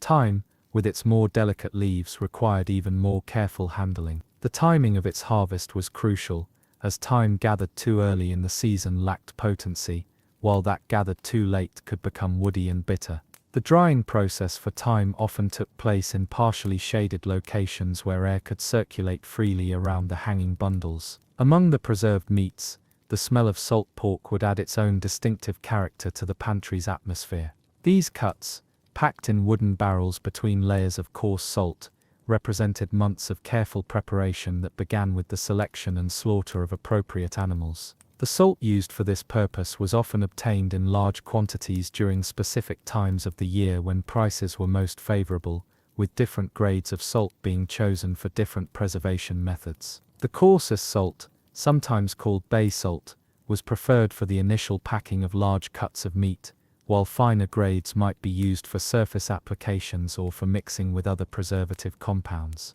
The wooden barrels used for meat storage were often specifically designated for this purpose, with new barrels being seasoned through multiple uses before they were considered properly prepared for long-term meat preservation. Bacon, hanging from hooks driven into the ceiling beams, contributed its own smoky aroma to the mixture. The smoking process, which often took place in specially constructed smokehouses or in chimneys designed for this purpose, imparted flavors that varied depending on the type of wood used and the duration of the smoking process. Hickory was preferred in many regions for its mild sweet smoke, while apple and cherry woods were prized for the subtle fruity notes they imparted to the meat. The process of preparing bacon for smoking began with the careful selection of cuts from pigs that had been fed specific diets designed to produce the desired fat-to-meat ratio. The curing process, which preceded smoking, involved rubbing the meat with mixtures of salt, sugar, and various spices, with each household often maintaining its own preferred combination of ingredients. Salt cod, if present, would add its own powerful aroma to the collection. This fish, preserved through a process that involved multiple stages of salting and drying, represented a connection to distant fishing grounds and complex networks of trade and preservation. The preparation of salt cod was an elaborate process that began with the selection of the freshest possible fish and continued through weeks of careful salting, washing, and drying. The wooden shelves themselves contributed their own subtle scent to the overall atmosphere. These shelves, often constructed from pine or oak boards that had been allowed to season for months or years before use, released gentle woody aromas that provided a foundation for all the other scents. The wood was typically left unfinished, as paints and varnishes were considered inappropriate for surfaces that would come into contact with food products. The construction of these shelves followed specific principles developed through generations of experience with food storage. The spacing between shelves was calculated to accommodate different types of containers while allowing for adequate air circulation. The depth of the shelves was determined by the need to store various sizes of crocks, jars, and barrels while ensuring that items stored toward the back remained accessible. Glass jars, when they were available and affordable, were preferred for certain types of preserved foods because they allowed for easy inspection of contents without opening the container. However, the cost of glass meant that many households relied primarily on ceramic crocks and wooden containers for the majority of their storage needs. These ceramic vessels, often produced by local potters who understood the specific requirements for food storage, were glazed on the interior to provide a non-porous surface that would not absorb flavors or odors from their contents. The lids for these crocks were often made from wood or cork, fitted carefully to create as tight a seal as possible. Paraffin wax, when available, was melted and poured around the edges of lids to create an additional barrier against air and moisture. This wax, derived from petroleum or sometimes from beeswax,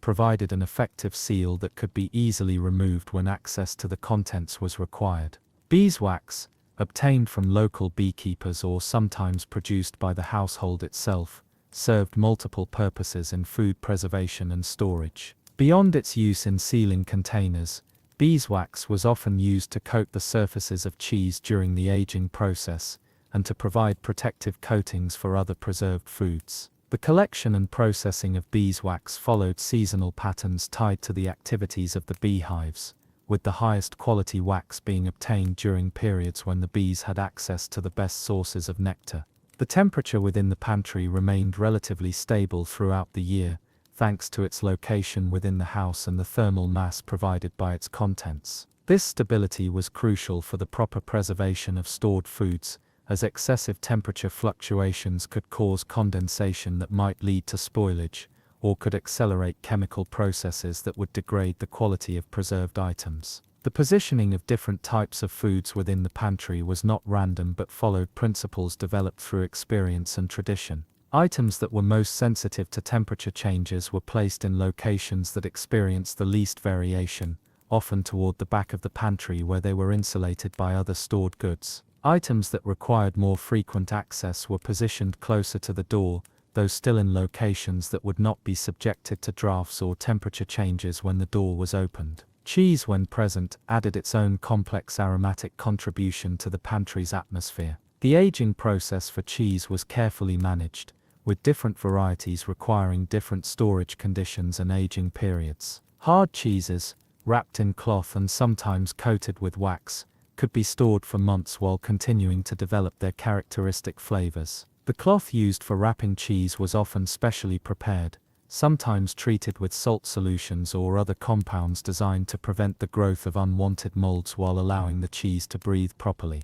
The production of cheese often took place on the same property where it was stored, with families maintaining their own cows or goats and following traditional recipes and techniques passed down through generations. The timing of cheese making followed seasonal patterns tied to the availability of milk and the optimal conditions for aging. Spring and early summer, when milk production was at its peak and temperatures were moderate, were often preferred times for beginning the cheese-making process. Butter, stored in ceramic crocks or wooden tubs and covered with salt water or buttermilk, to exclude air, contributed its own rich aroma to the pantry's complex bouquet. The production of butter was a regular household activity that required careful timing and technique. Cream was allowed to ripen for specific periods before churning, with the temperature and acidity of the cream being monitored to ensure optimal results. The churning process itself was labor-intensive, often requiring continuous agitation for periods ranging from 20 minutes to over an hour, depending on the temperature and the condition of the cream. The resulting butter was washed multiple times in cold water to remove all traces of buttermilk, which could cause rancidity if allowed to remain. The final product was then worked with wooden paddles to expel any remaining moisture before being packed into storage containers. Salt butter, prepared specifically for long-term storage, was mixed with precise amounts of salt to inhibit bacterial growth, while maintaining palatability. The salt used for this purpose was often finer than that used for meat preservation, and was sometimes mixed with small amounts of saltpeter to enhance its preservative properties. The mixing process required thorough distribution of the salt throughout the butter mass, often accomplished through repeated folding and working with wooden implements. Lard, rendered from pork fat and stored in ceramic crocks or tin containers, provided another component of the pantry's aromatic landscape. The rendering process, which involved slowly heating pork fat until it liquefied and could be strained free of solid particles, was typically performed during the autumn months when pigs were slaughtered. The quality of the lard depended greatly on the care taken during the rendering process, with temperatures being carefully controlled to prevent scorching or the development of off flavors. The storage of lard required protection from light and air, both of which could cause rancidity. Containers were filled to minimize air contact, and the surface of the lard was often covered with a layer of salt, or with specially prepared paper to provide additional protection. Some households added small amounts of salt or other preservatives directly to the lard during the rendering process to extend its storage life. Molasses, stored in ceramic jugs or wooden barrels, added its own distinctive sweetness to the air. This thick dark syrup was often one of the primary sources of sweetening available to households, particularly in regions where sugar was expensive or difficult to obtain. The storage of molasses required containers that could accommodate its thick consistency while providing protection from temperature extremes that might cause crystallization or fermentation. The wooden barrels used for molasses storage were sometimes specially treated to prevent the absorption of the syrup into the wood, which could lead to waste and could also make the barrels unsuitable for other uses. Some barrels were lined with specially prepared papers or cloth treatments designed to create a barrier between the molasses and the wood. Dried beans and peas stored in cloth bags or wooden containers contributed their own earthy aromas to the pantry's atmosphere. These legumes were often grown in household gardens or obtained through trade with neighbors, with the drying and storage process beginning in the fields where the plants were allowed to mature fully before harvesting. The pods were often left on the plants until they rattled when shaken, indicating that the beans or peas inside had reached optimal dryness for storage. The threshing process, which separated the beans or peas from their pods, was often performed during dry weather to minimize moisture content. The resulting beans were then winnowed to remove chaff and broken pieces, with only the most perfect specimens being selected for long-term storage. The containers used for storage were chosen for their ability to exclude insects and rodents while allowing for easy access when the beans were needed for cooking. Different varieties of beans required slightly different storage conditions, with some being more susceptible to insect damage than others. Lima beans, for example, were particularly attractive to certain beetles and required especially careful protection during storage. Navy beans, being smaller and harder, were generally more resistant to pest damage, but still required proper storage conditions to maintain their quality. The cloth bags used for storing beans and other dry goods were often made from linen or hemp fabrics that had been woven specifically for this purpose. These fabrics were chosen for their tight weave, which helped exclude insects while allowing air circulation that prevented the development of mold or other moisture-related problems. The bags were often treated with various compounds designed to repel insects, including applications of oils derived from plants known for their pest-repelling properties. Dried corn, whether stored on the cob or shelled, added its own distinctive scent to the pantry environment. Corn intended for long-term storage was often left on the stalk until it had dried naturally in the field, a process that could extend well into the autumn months. The ears were then harvested and stored in locations that provided protection from rodents while allowing continued air circulation around the corn. Corn stored on the cob retained its quality longer than shelled corn, but required more storage space and made access to the kernels more labor-intensive. Many households maintained both forms, keeping some corn on the cob for long-term storage and shelling smaller quantities as needed for immediate use. The shelling process was often performed during winter months when other farm work was less demanding, providing an indoor activity that could be performed by various members of the household. The wooden containers used for storing shelled corn were often designed with tight-fitting lids that could exclude both moisture and pests. Some containers were lined with metal sheets or were constructed with overlapping joints designed to minimize gaps where insects might gain entry. The positioning of these containers within the pantry was carefully chosen to provide protection from temperature extremes while maintaining accessibility. Rice, when available, was stored in similar containers and contributed its own subtle aroma to the pantry's atmosphere. Rice was often more expensive than locally grown grains and was therefore used more sparingly and stored with greater care. The quality of rice varied considerably depending on its source and the care taken during its processing and transportation. The storage requirements for rice were similar to those for other grains, with protection from moisture being particularly important. Rice that absorbed too much moisture could become susceptible to mold growth, or could begin to sprout, both of which would render it unsuitable for consumption. The containers used for rice storage were often among the most carefully constructed and maintained in the pantry. Tea, when present, was stored in small tin containers or glass jars designed to protect it from moisture and to preserve its flavor and aroma.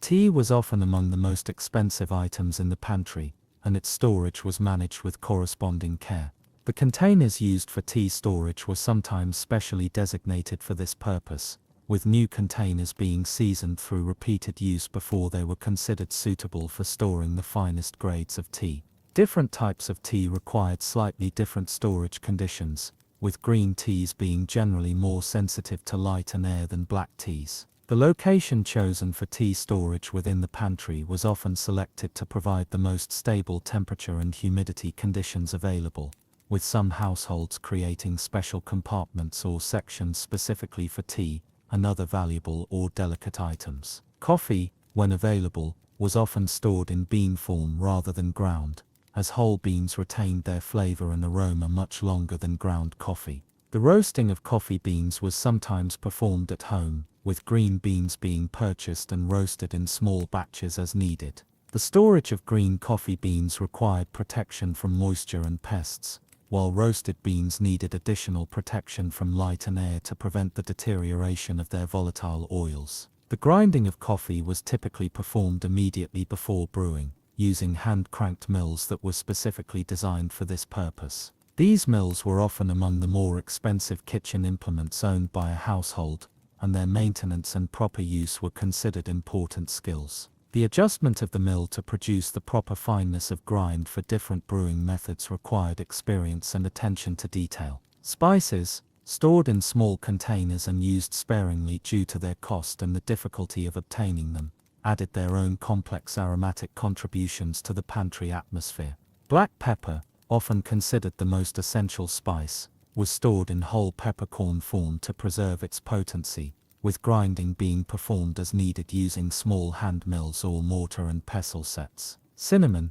usually available in stick form rather than ground, was stored in containers designed to protect it from moisture while preserving its essential oils. The quality of cinnamon varied considerably depending on its source, with Ceylon cinnamon being generally preferred over cassia cinnamon for its more delicate flavor, though both were expensive and used judiciously. Nutmeg, when available, was stored as whole nuts and grated as needed using specialized graters designed for this purpose. The storage of nutmeg required protection from moisture and air, as the essential oils that provided its characteristic flavor and aroma were susceptible to deterioration when exposed to these elements. Cloves, allspice and other whole spices were stored in similar containers with the principles of protection from light, air and moisture being applied consistently across all stored spices. The containers used for spice storage were often the smallest in the pantry, reflecting both the small quantities typically stored and the need for careful portion control when using these expensive ingredients. The arrangement of all these various stored items created not just a complex aromatic environment, but also a visual representation of the household's preparedness for the challenges of seasonal food scarcity and the ongoing needs of daily meal preparation. The careful organization of the pantry reflected principles of household management that had been developed and refined over generations, with each item being positioned according to its frequency of use, its storage requirements, and its relationship to other stored goods. Why this small town had a law about when to sweep your porch. The ordinance was recorded in the town ledger on a Tuesday morning in September of 1853. Written in the careful script of the town clerk, who had been appointed to his position the previous spring. The regulation specified that all residents within the incorporated limits of Millbrook were required to complete the sweeping of their front porches, steps, and adjacent walkways before the hour of 7 o'clock each morning, with particular attention to be paid during the months when leaves were falling and when snow might accumulate overnight. The law had emerged from months of deliberation among the 5 members of the town council, who met each Thursday evening in the back room of Hartwell's General Store. The discussions had begun the previous autumn when Mrs. Eleanor Whitman had presented a formal complaint regarding the unsightly accumulation of debris on various porches throughout the residential district. Her petition, written on cream-colored paper in her precise handwriting, detailed specific instances where leaves, dust, and other materials had been allowed to gather for days at a time, creating what she described as an unseemly appearance that reflected poorly on the community as a whole. The council members had initially been reluctant to establish regulations governing such personal household matters, but as autumn progressed and similar complaints were received from other residents, they began to recognize that the issue required some form of official attention. The problem was particularly acute along Main Street, where the elm trees that had been planted 15 years earlier during the town's improvement campaign were now mature enough to drop substantial quantities of leaves during the fall months. These elm trees, selected for their graceful form and rapid growth, had been obtained from a nursery in Albany through the efforts of the Ladies' Improvement Society. The society had raised funds through a series of social events and subscription drives, eventually accumulating sufficient resources to purchase 24 saplings and arrange for their transportation to Millbrook. The planting had been performed by a crew of local men who volunteered their labor, with each tree being positioned according to a plan drawn up by someone who claimed experience in such matters. The spacing between trees had been calculated to provide adequate growing room while creating a pleasing visual effect along the street. Each tree was planted in a hole approximately 3 feet in diameter and 2 feet deep, with the soil being amended with compost and well-rotted manure obtained from local farms. The young trees were staked with oak posts and tied with strips of cloth to provide support against wind damage during their first growing seasons. By 1853, these trees had developed into substantial specimens with broad canopies that provided welcome shade during the summer months, but created significant challenges during autumn when their leaves began to fall. The leaves would accumulate not only on the street itself, but would be blown by prevailing winds onto porches, steps and walkways, where they would remain unless actively removed by property owners. The wind patterns in Millbrook were influenced by the town's position in a shallow valley, with hills rising to the east and west creating channels that directed air movement primarily along a north-south axis. During autumn months, when temperature differences between day and night were most pronounced, these wind patterns became more noticeable, with morning hours typically being calmer than afternoons when thermal currents began to develop. The morning calm provided an ideal time for sweeping activities, as debris that had accumulated overnight would not immediately be redistributed by wind action. This observation had been made by several residents who had experimented with different times of day for their cleaning activities, and had shared their findings during informal conversations at various social gatherings. The town council's deliberations had included extensive discussion of the appropriate timing for required sweeping activities. Some members had initially proposed that the requirement should specify only that porches be kept clean, without dictating specific times for maintenance activities. However, practical considerations eventually led them to conclude that establishing a specific time would eliminate disputes about what constituted adequate compliance with the regulation. The 7 o'clock deadline had been selected after careful consideration of the daily routines typical of most households in the community. This timing allowed for sweeping to be completed before the morning activities that brought people onto the streets for business and social purposes, while not requiring residents to begin their day unreasonably early. The council members had surveyed their own morning routines and had consulted with several prominent citizens to ensure that the proposed timing would be practical for most households. The enforcement of the ordinance was assigned to the town constable, a position that had been created 2 years earlier when the community had grown large enough to require more formal law enforcement arrangements. The constable, William Morrison, was a retired carpenter who had been selected for his reputation for fairness and his thorough knowledge of the community and its residents. His duties included not only the enforcement of local ordinances but also the resolution of minor disputes and the maintenance of public order during community events. Morrison's approach to enforcement of the sweeping ordinance was characterized by patience and practical common sense. Rather than immediately issuing citations for violations, he typically began by speaking with property owners to ensure they understood the requirements and were capable of complying with them. He maintained a small notebook in which he recorded instances of non-compliance, noting the date, the specific property involved and any circumstances that might have contributed to the violation. His daily routine included a walk through the residential areas of the town each morning, beginning shortly after 7 o'clock, and continuing until he had observed all properties subject to the ordinance. This walk served multiple purposes beyond enforcement of the sweeping regulation, as it allowed him to observe general conditions throughout the community and to identify any other issues that might require attention. The tools required for compliance with the sweeping ordinance were relatively simple and were readily available to most households. Brooms suitable for outdoor use were typically constructed with handles made from ash or hickory wood, chosen for their strength and flexibility. The bristles were most commonly made from broom corn, a variety of sorghum that was grown specifically for this purpose, though some brooms used birch twigs or other locally available materials. The construction of these brooms was often performed by local craftsmen who specialized in such household implements, though some families made their own brooms using materials they grew or gathered themselves. The binding of the bristles to the handle required strong cord or wire, with the connection being reinforced through wrapping techniques that had been developed through generations of broom-making experience. The effectiveness of different broom designs for various sweeping tasks had been a subject of considerable discussion among residents. Brooms with longer, softer bristles were generally preferred for sweeping fine dust and lightweight debris, while those with shorter, stiffer bristles were more effective for removing packed dirt or wet leaves. Many households maintained multiple brooms for different purposes, with specific implements being designated for indoor use and others reserved for outdoor cleaning tasks. The sweeping technique employed by most residents followed patterns that had been established through practical experience and informal instruction passed between neighbors and family members. The process typically began at the farthest point from where the swept debris would be collected, with systematic overlapping strokes being used to move material toward the collection point. The angle of the broom and the force applied varied depending on the type of debris being removed and the surface being cleaned.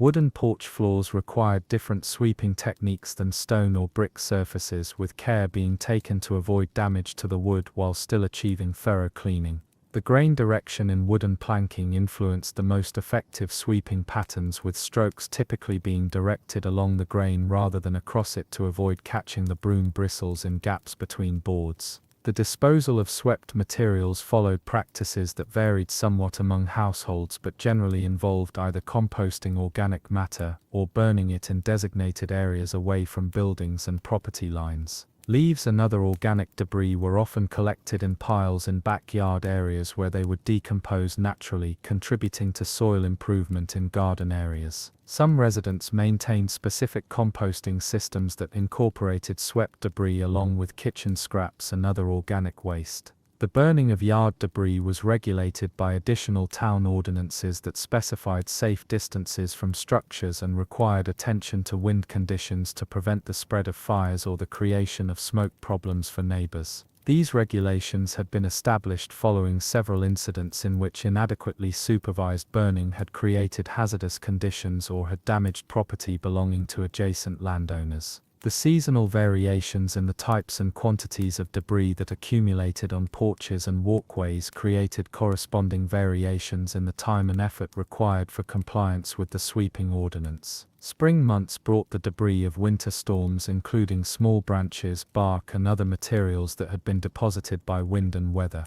The melting of snow and ice also revealed accumulated materials that had been hidden during the winter months. Summer sweeping was generally lighter, involving primarily dust and occasional leaves from trees that shed continuously throughout the growing season. However, summer also brought increased pedestrian traffic that could result in more debris being tracked onto porches and steps from the unpaved streets and walkways that characterized most of the town's infrastructure. Autumn presented the greatest challenges for compliance with the sweeping ordinance, as the large elm trees and other deciduous vegetation in the community shed substantial quantities of leaves over a period of several weeks. The timing of leaf fall varied somewhat from year to year depending on weather conditions, but typically began in earnest during the latter part of September and continued through October and into November. The rate of leaf accumulation could vary dramatically from day to day, with calm nights resulting in relatively modest deposits, while windy conditions could leave porches covered with several inches of leaves by morning.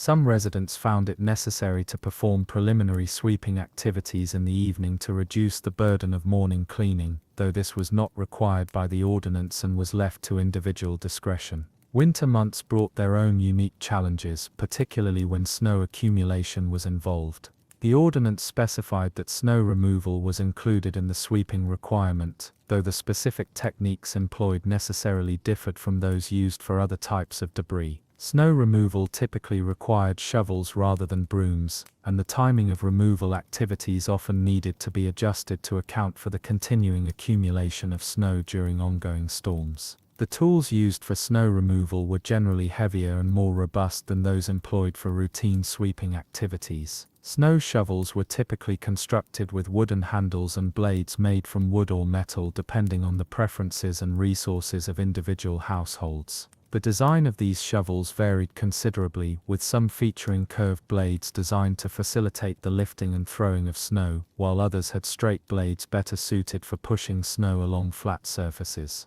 The technique for effective snow removal required different physical motions and considerations than those employed for sweeping. The weight of snow, particularly when it was wet or partially melted, created challenges that required proper body mechanics to avoid injury. The direction in which snow was moved and deposited was also important, as accumulations needed to be placed where they would not interfere with pedestrian or vehicle traffic and where melting would not create drainage problems. The enforcement of the snow removal provisions of the ordinance required some flexibility from Constable Morrison, as severe weather conditions sometimes made compliance difficult or dangerous. His approach during such periods involved consultation with residents about their specific circumstances and the development of practical solutions that maintain the spirit of the ordinance while acknowledging the realities of extreme weather conditions. The record-keeping associated with the sweeping ordinance was maintained in a dedicated section of the town's official records, with entries being made by the town clerk based on reports submitted by the constable. These records included not only instances of non-compliance but also observations about seasonal patterns, unusual weather conditions, and other factors that influenced the implementation of the regulation. The format used for these records followed established conventions for municipal documentation, with entries being arranged chronologically and indexed by property address to facilitate reference and review. Each entry included the date of observation, the specific property involved, the nature of any violation observed, and any actions taken in response. Additional notes were sometimes included regarding unusual circumstances or recurring issues that might require special attention. The review of these records by town council members provided insights into the effectiveness of the ordinance and suggested modifications that might improve its implementation. Annual summaries were prepared that identified patterns in compliance and non-compliance, seasonal variations in enforcement challenges, and recommendations for adjustments to either the requirements themselves or the methods used for their enforcement. The cost of compliance with the sweeping ordinance was generally minimal for most households, involving primarily the purchase and maintenance of appropriate cleaning tools and the investment of time required for daily sweeping activities. However, some residents, particularly elderly individuals or those with physical limitations that made sweeping difficult, found it necessary to arrange for assistance with these tasks. The community response to such situations typically involved informal arrangements between neighbors, with younger or more physically capable residents providing assistance to those who needed it. These arrangements were usually made on a voluntary basis, though some involved modest payments for services rendered. The town council had considered establishing a formal system for providing assistance to residents who were unable to comply with the ordinance due to age or disability, but had concluded that the existing informal arrangements were adequate to address the need. The social effects of the sweeping ordinance extended beyond its immediate practical purpose of maintaining clean porches and walkways.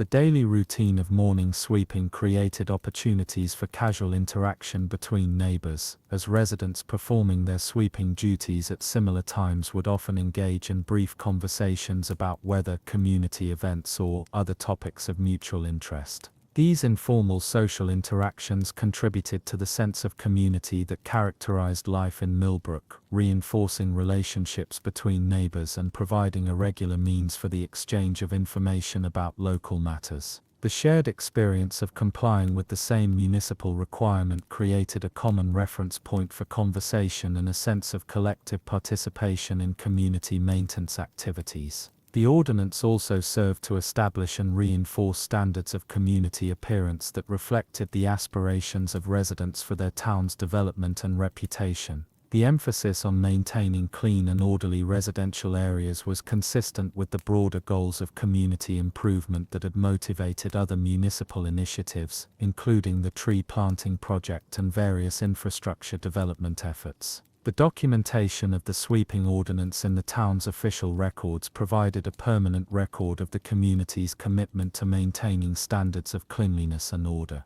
This documentation served not only as a legal foundation for enforcement activities but also as a historical record of the community's priorities and values during this period of its development. The practical implementation of the ordinance required ongoing attention to details of timing, technique, and coordination with other municipal activities. The scheduling of street cleaning and maintenance activities, for example, needed to be coordinated with the private sweeping activities of individual property owners to ensure that debris removed from porches and walkways did not simply accumulate in street areas where it would create different problems. The seasonal scheduling of tree maintenance activities also required coordination with the sweeping ordinance, as the pruning of elm trees and other public vegetation influenced the quantity and timing of debris that would accumulate on private property. The town's arrangement with local individuals who performed tree maintenance work included provisions for the cleanup and disposal of debris resulting from pruning activities, reducing the burden on individual property owners during periods when such work was being performed. The long-term effectiveness of the sweeping ordinance was evaluated through periodic reviews conducted by the town council, with input from the constable, the town clerk, and interested residents. These reviews examined both the practical aspects of enforcement and the broader community benefits that had resulted from implementation of the regulation. The measurement of these benefits involved both quantitative assessments, such as the frequency of violations and the consistency of compliance across different areas of the community, and qualitative evaluations of community appearance and resident satisfaction with local conditions. The feedback received from residents during these reviews was generally positive, with most indicating that the ordinance had contributed to improved conditions in residential areas and enhanced community pride. The administrative burden created by the sweeping ordinance was managed through the existing municipal structure, with additional responsibilities being absorbed into the regular duties of town officials rather than requiring the creation of new positions or departments. The town clerk's office maintained filing systems that incorporated records related to the ordinance into the broader framework of municipal documentation, ensuring that information could be efficiently retrieved and referenced as needed. The filing system employed cabinets constructed from oak wood, with individual drawers designated for different categories of municipal records. The sweeping ordinance documentation was maintained in folders made from heavy paper stock, with each folder being labeled according to the street address of the property to which it pertained. The organization of these folders followed the same geographical sequence used for tax assessment records and other property-related documentation. The ink used for recording entries related to the sweeping ordinance was prepared according to established formulations that ensured permanence and legibility over extended periods. The town clerk maintained supplies of iron gall ink prepared by combining oak galls, iron sulfate, and gum arabic in proportions that had been refined through years of experimentation and experience. This ink, when properly prepared and applied with appropriate quill pens, produced records that remained clear and readable for decades. The quill pens used for official record keeping were prepared from goose feathers that were carefully selected for their size, flexibility, and durability. The preparation of these quills involved several steps, including cleaning, cutting, and shaping the writing tip to produce the desired line width and ink flow characteristics. The town clerk typically maintained a supply of prepared quills in various stages of use, with new quills being prepared as older ones became worn or damaged. The paper used for official records was obtained from suppliers in Albany who specialized in providing materials suitable for municipal and legal documentation. This paper was manufactured from cotton and linen fibers that provided durability and resistance to deterioration over time. The weight and texture of the paper were carefully specified to ensure compatibility with the ink and writing implements used for record keeping, while also providing an appropriate appearance for official documents. The binding of completed record books followed traditional bookbinding techniques that ensured the long-term preservation of municipal documentation. The covers were typically made from leather that had been tanned and treated to resist moisture and insect damage. The sewing of signatures used linen thread that was waxed to prevent deterioration and to provide additional strength for the binding structure. The storage conditions for municipal records were carefully maintained to protect the documents from environmental factors that could cause deterioration. The record storage area was located in the most stable section of the municipal building where temperature and humidity variations were minimized. Wooden shelving constructed from seasoned hardwood provided support for bound volumes while allowing air circulation around the stored materials. The cataloging system used for municipal records included cross-references that connected the sweeping ordinance documentation with other related records, such as property ownership information, tax assessment data, and other regulatory compliance documentation. This cross-referencing facilitated comprehensive review of property-related issues and enabled officials to identify patterns or trends that might require attention. The training of municipal officials in the proper maintenance and use of these record-keeping systems was accomplished through a combination of formal instruction and hands-on experience under the supervision of more experienced personnel. The town clerk position required familiarity with established procedures for document preparation, filing, and retrieval, as well as knowledge of the legal requirements governing municipal record-keeping. The standardization of record-keeping procedures across all municipal activities ensured consistency in documentation practices and facilitated the training of new personnel when positions became vacant. Written procedures were maintained that specified the formats to be used for different types of records, the information to be included in various categories of documentation, and the filing and storage protocols to be followed. The periodic review of record-keeping procedures provided opportunities for identifying improvements in efficiency or effectiveness that could be implemented without compromising the accuracy or completeness of municipal documentation. These reviews typically involved examination of current practices, comparison with procedures used in other communities, and consideration of new materials or techniques that might offer advantages over existing methods. The relationship between the sweeping ordinance and other municipal regulations required careful coordination to ensure that enforcement activities did not conflict with other community requirements or create unreasonable burdens for residents. The timing of various regulatory activities was coordinated through regular communication between the constable, the town clerk, and other municipal officials responsible for different aspects of community governance. The seasonal variations in enforcement priorities reflected the practical realities of community life and the varying demands placed on both officials and residents throughout the year. During periods of intense agricultural activity, for example, enforcement of the sweeping ordinance might be approached with greater flexibility to accommodate the competing demands on residents' time and attention. The communication of information about the sweeping ordinance to residents was accomplished through multiple channels, including posting of notices in prominent public locations, announcements during town meetings,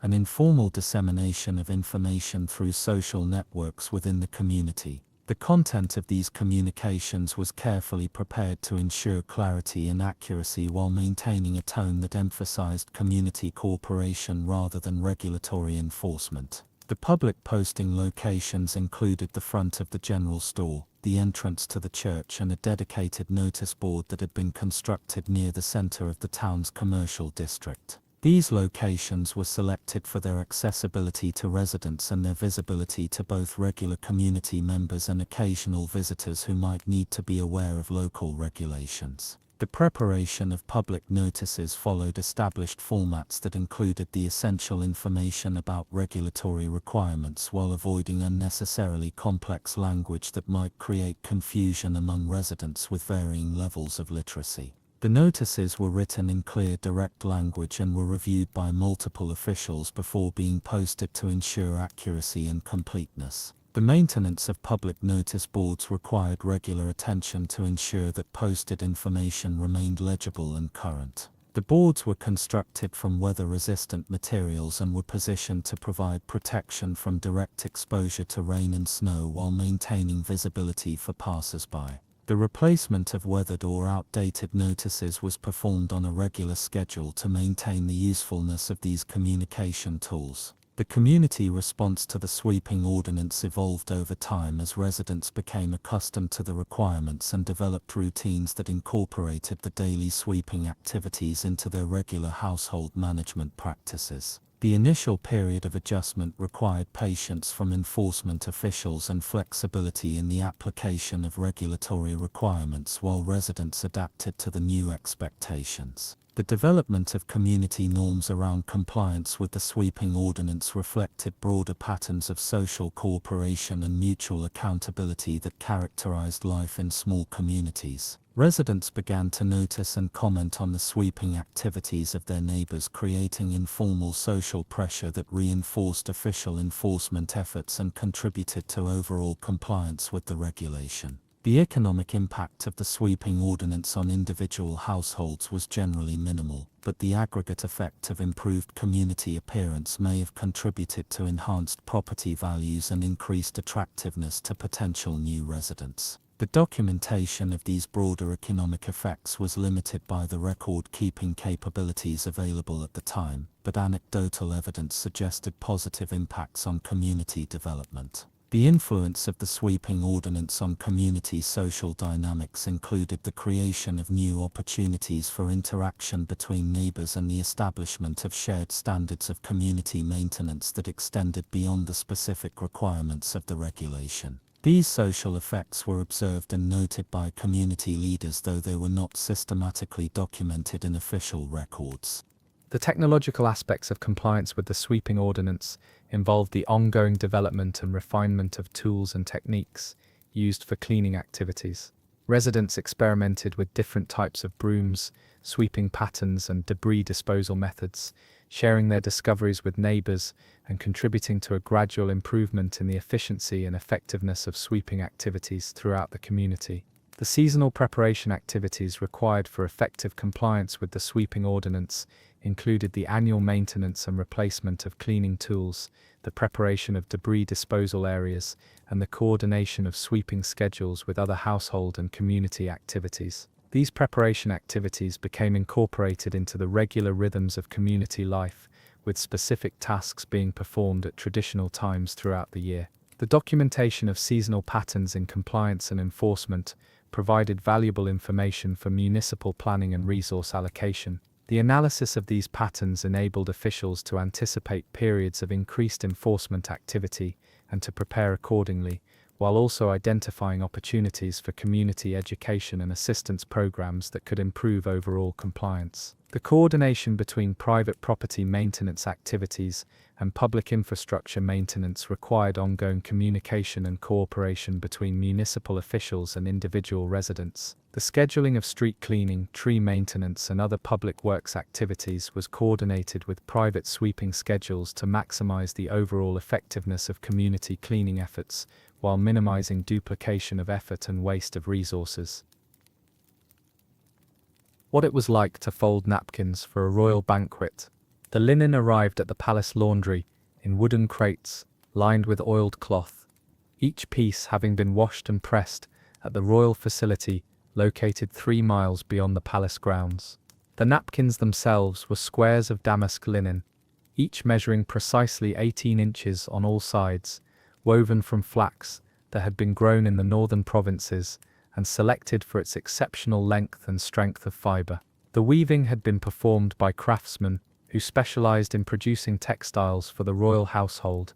using techniques that had been refined over generations of service to the crown. Each napkin bore the royal cipher woven into one corner, a mark so subtle that it was visible only when the fabric was held at certain angles to the light. The cipher itself was created through variations in the weave structure that produced slight differences in the way light reflected from the surface of the cloth. This marking system allowed for the identification of royal linens, while maintaining the elegant simplicity of appearance that was considered appropriate for formal dining occasions. The preparation of these napkins for a royal banquet began 4 days before the event, with the initial inspection and sorting of the linens being performed by the head of the palace linen department, a position that required years of experience and an intimate knowledge of the standards expected for royal service. Each napkin was examined for any signs of wear, staining or damage that might make it unsuitable for use at the banquet table.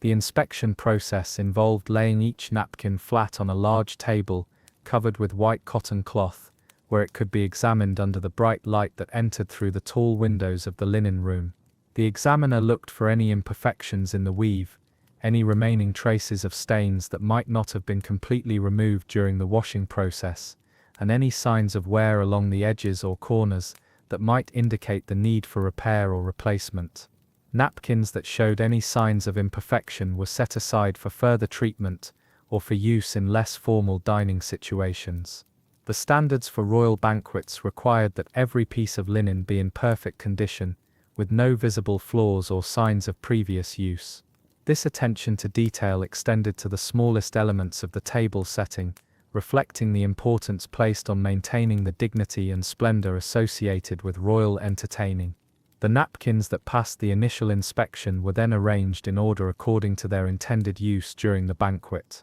Different folding patterns were employed for different courses of the meal, with the most elaborate folds being reserved for the beginning of the dinner when the visual impact would be greatest. The planning of these folding sequences required careful coordination with the kitchen staff to ensure that the timing of course service would allow for the proper presentation of each napkin style. The folding process itself was performed in a dedicated room adjacent to the main linen storage area, where large tables provided adequate space for the complex manipulations required by the most elaborate folding patterns. The tables were covered with clean white cloths that were changed regularly to prevent any transfer of soil or moisture that might affect the pristine condition of the napkins. The tools required for napkin folding were surprisingly simple, consisting primarily of bone folders used to create sharp creases, small brushes for removing any lint or debris, and measuring devices to ensure that all folds were uniform in size and positioning. The bone folders were made from cattle bone that had been carefully shaped and polished to create smooth surfaces that would not snag or damage the delicate linen fibers. The first fold to be mastered by anyone working with royal napkins was the basic bishop's mitre, a triangular form that required precise measurement and careful attention to symmetry. This fold began with the napkin laid flat, with corners aligned exactly at right angles. The first step involved folding the napkin in half diagonally, creating a triangle with the royal cipher positioned in the appropriate corner according to established protocol. The technique for creating sharp, clean creases involved pressing the bone folder along the fold line, while maintaining consistent pressure and angle. The folder was drawn along the entire length of the fold in a single smooth motion, with care being taken to avoid creating any wrinkles or irregularities in the fabric. The quality of these initial creases determined the overall appearance of the finished fold, making precision essential at every step of the process. The bishop's mitre fold continued with the folding of the two base corners of the triangle up toward the apex, creating a smaller triangle with two overlapping flaps. The positioning of these flaps required careful measurement to ensure that they were symmetrical, and that the edges aligned properly with the overall design of the fold. The final step involved folding the base of the triangle back upon itself and tucking it into the pocket created by the overlapping flaps. The completed bishop's mitre stood upright on the table, resembling the ceremonial headpiece worn by church bishops, hence its name. The fold was stable enough to maintain its shape throughout the dinner service while being delicate enough to be easily unfolded by diners when they were ready to use their napkins. The visual effect of dozens of these folds arranged along the banquet table created an impressive display of geometric precision and craftsmanship. More complex folds required additional steps and greater skill in manipulation of the fabric. The rose fold reserved for the most formal occasions began with the same diagonal folding technique, but continued with a series of rolling and tucking movements that created the appearance of a blooming flower. This fold required the napkin to be dampened slightly to make the fabric more pliable, though care had to be taken to ensure that the moisture was distributed evenly, and that the napkin would dry properly before service. The The dampening process involved the use of clean water applied with soft brushes, with the amount of moisture being carefully controlled to achieve the desired pliability, without creating visible watermarks or causing the fabric to become too limp to hold its shape. The water used for this purpose was drawn from a special source that had been filtered and allowed to settle to remove any impurities that might stain the delicate linen. The rose fold required the creation of multiple layers of fabric that were rolled and arranged to simulate the petals of a flower. Each layer had to be positioned precisely to create the desired visual effect, with the outer layers being slightly larger than the inner ones to create the impression of depth and dimension. The final arrangement required careful adjustment of each layer to ensure that the overall form was symmetrical, and that no raw edges were visible from any angle. The stability of the rose fold was achieved through the careful interlocking of the various layers, with each section being tucked and positioned to support the others. This interlocking system allowed the fold to maintain its shape without the use of pins or other mechanical fasteners that would be inappropriate for dining linens. The completed rose fold was approximately 4 inches in height and 3 inches in diameter, creating an impressive centerpiece for each place setting. The timing of the folding process was crucial to the success of the banquet preparation. Napkins that were folded too far in advance might lose their crispness or develop wrinkles from handling, while those folded too close to the service time might not have adequate opportunity to set properly.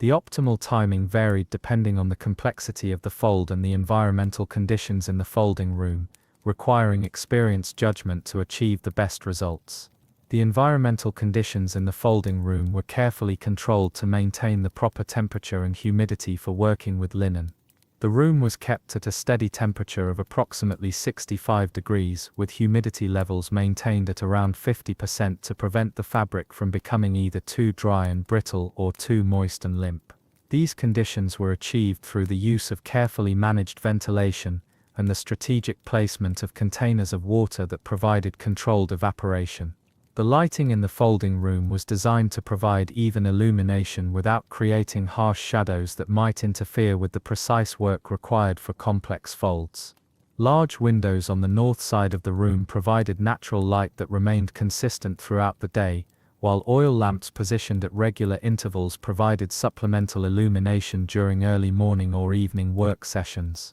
The training required to master the art of napkin folding for royal banquets was extensive and required years of practice under the supervision of experienced craftspeople. Apprentices began with simple folds and gradually progressed to more complex patterns as their skills developed. The learning process involved not only the mastery of specific folding techniques but also the development of an understanding of the standards of quality and presentation expected in royal service. The hierarchy within the napkin folding staff reflected the varying levels of skill and responsibility required for different aspects of the work. Senior folders were responsible for the most complex and visible folds, while junior staff handled the simpler patterns and provided assistance with preparation and finishing tasks. The head folder oversaw the entire process and was responsible for ensuring that all napkins met the exacting standards required for royal banquets. The coordination between the napkin folding staff and other departments involved in banquet preparation required careful scheduling and communication.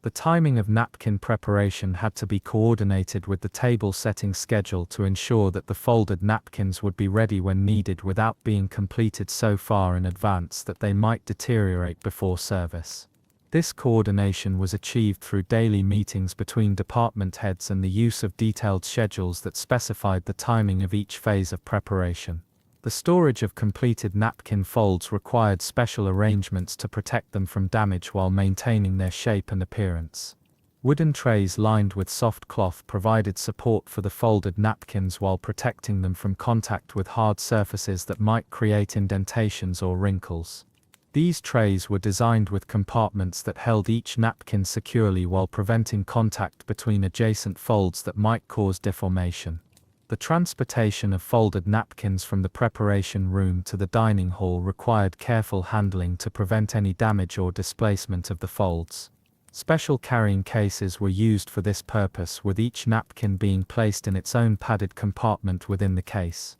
The cases were designed to be carried by 2 people to ensure stability and to minimize the risk of jarring or sudden movements that might disturb the delicate folds. The placement of napkins on the banquet table followed strict protocols that specified the exact positioning relative to other elements of the place setting. Each napkin was positioned with its major axis aligned with the edge of the table, with the fold oriented to present its most attractive face toward the center of the table where it would be visible to the greatest number of guests. The spacing between napkins was measured to ensure uniformity across the entire length of the table. The protocols for napkin placement also specified the relationship between the napkin and other elements of the place setting, including plates, glasses, and silverware. The napkin was typically positioned to the left of the main plate, with its base aligned with the bottom edge of the plate and its height calculated to complement the overall visual composition of the place setting. These positioning requirements had been established through years of tradition and were maintained with great attention to detail. The final inspection of napkin placement was performed by the head of the dining service, who examined each place setting to ensure that all elements were properly positioned and that the overall appearance of the table met the standards expected for royal entertainment. Any napkins that showed signs of damage or displacement during the transportation and placement process were immediately replaced to maintain the perfection of the table setting. The varieties of folds used throughout a single banquet were selected to create visual interest while maintaining an overall sense of harmony and elegance. The progression from simple to complex folds throughout the courses of the meal was designed to reflect the increasing formality of the occasion, with the most elaborate presentations being reserved for the final courses when the visual impact would be most appreciated by guests who had been dining for several hours. The seasonal variations in napkin folding patterns reflected both practical considerations and aesthetic preferences that changed throughout the year. Spring banquets might feature folds that suggested flowering plants or new growth, while autumn events might incorporate patterns that evoked the colors and textures of the harvest season. These seasonal themes were achieved through subtle variations in folding techniques rather than through the use of different colored linens, which would have been considered inappropriate for formal royal dining. The documentation of napkin folding techniques was maintained in detailed manuals that preserved the knowledge and skills required for royal service. These manuals included step-by-step instructions for each fold, accompanied by detailed diagrams that illustrated the position of the fabric at each stage of the process. The manuals also included notes about common problems and their solutions, providing guidance for folders who encountered difficulties with particular techniques. The preservation of these techniques required ongoing practice and refinement, with regular training sessions being conducted to maintain the skills of the folding staff and to introduce new patterns that might be developed for special occasions. The development of new folds was a gradual process that involved experimentation with different techniques and careful evaluation of their effectiveness for royal banquet service. The quality control measures employed in napkin folding for royal banquets included multiple levels of inspection and verification to ensure that every napkin met the exacting standards required. Each completed fold was examined by the person who created it, then reviewed by a supervisor, and finally inspected by the head of the department before being approved for use. This multi-layered inspection process helped to identify and correct any problems before they could affect the quality of the banquet presentation. The standards used for evaluating napkin folds included criteria for symmetry, stability, cleanliness, and overall visual appeal. Each fold was expected to maintain its shape throughout the duration of the banquet service to present an attractive appearance from all viewing angles, and to be free from any stains, wrinkles, or other imperfections that might detract from the overall elegance of the table setting. The maintenance of these standards required constant attention to detail and a commitment to excellence that extended throughout the entire organization responsible for royal banquet service. The napkin folding staff took pride in their contribution to the overall success of these events, understanding that their work, while often unnoticed by guests, played an important role in creating the atmosphere of magnificence and attention to detail that characterized royal entertainment. The relationship between napkin folding and the broader culinary traditions of the royal household reflected the integration of visual and gustatory elements that characterized formal dining during this period. The presentation of food was considered to be as important as its preparation, with every element of the dining experience being carefully orchestrated to create a unified impression of luxury and refinement. The influence of napkin folding techniques on other aspects of textile arts within the royal household led to the development of similar folding patterns for other linens, including tablecloths, bed linens, and decorative fabrics. The skills developed through napkin folding were transferable to these other applications, creating opportunities for advancement within the household staff structure and contributing to the overall level of craftsmanship maintained throughout the royal domestic operations.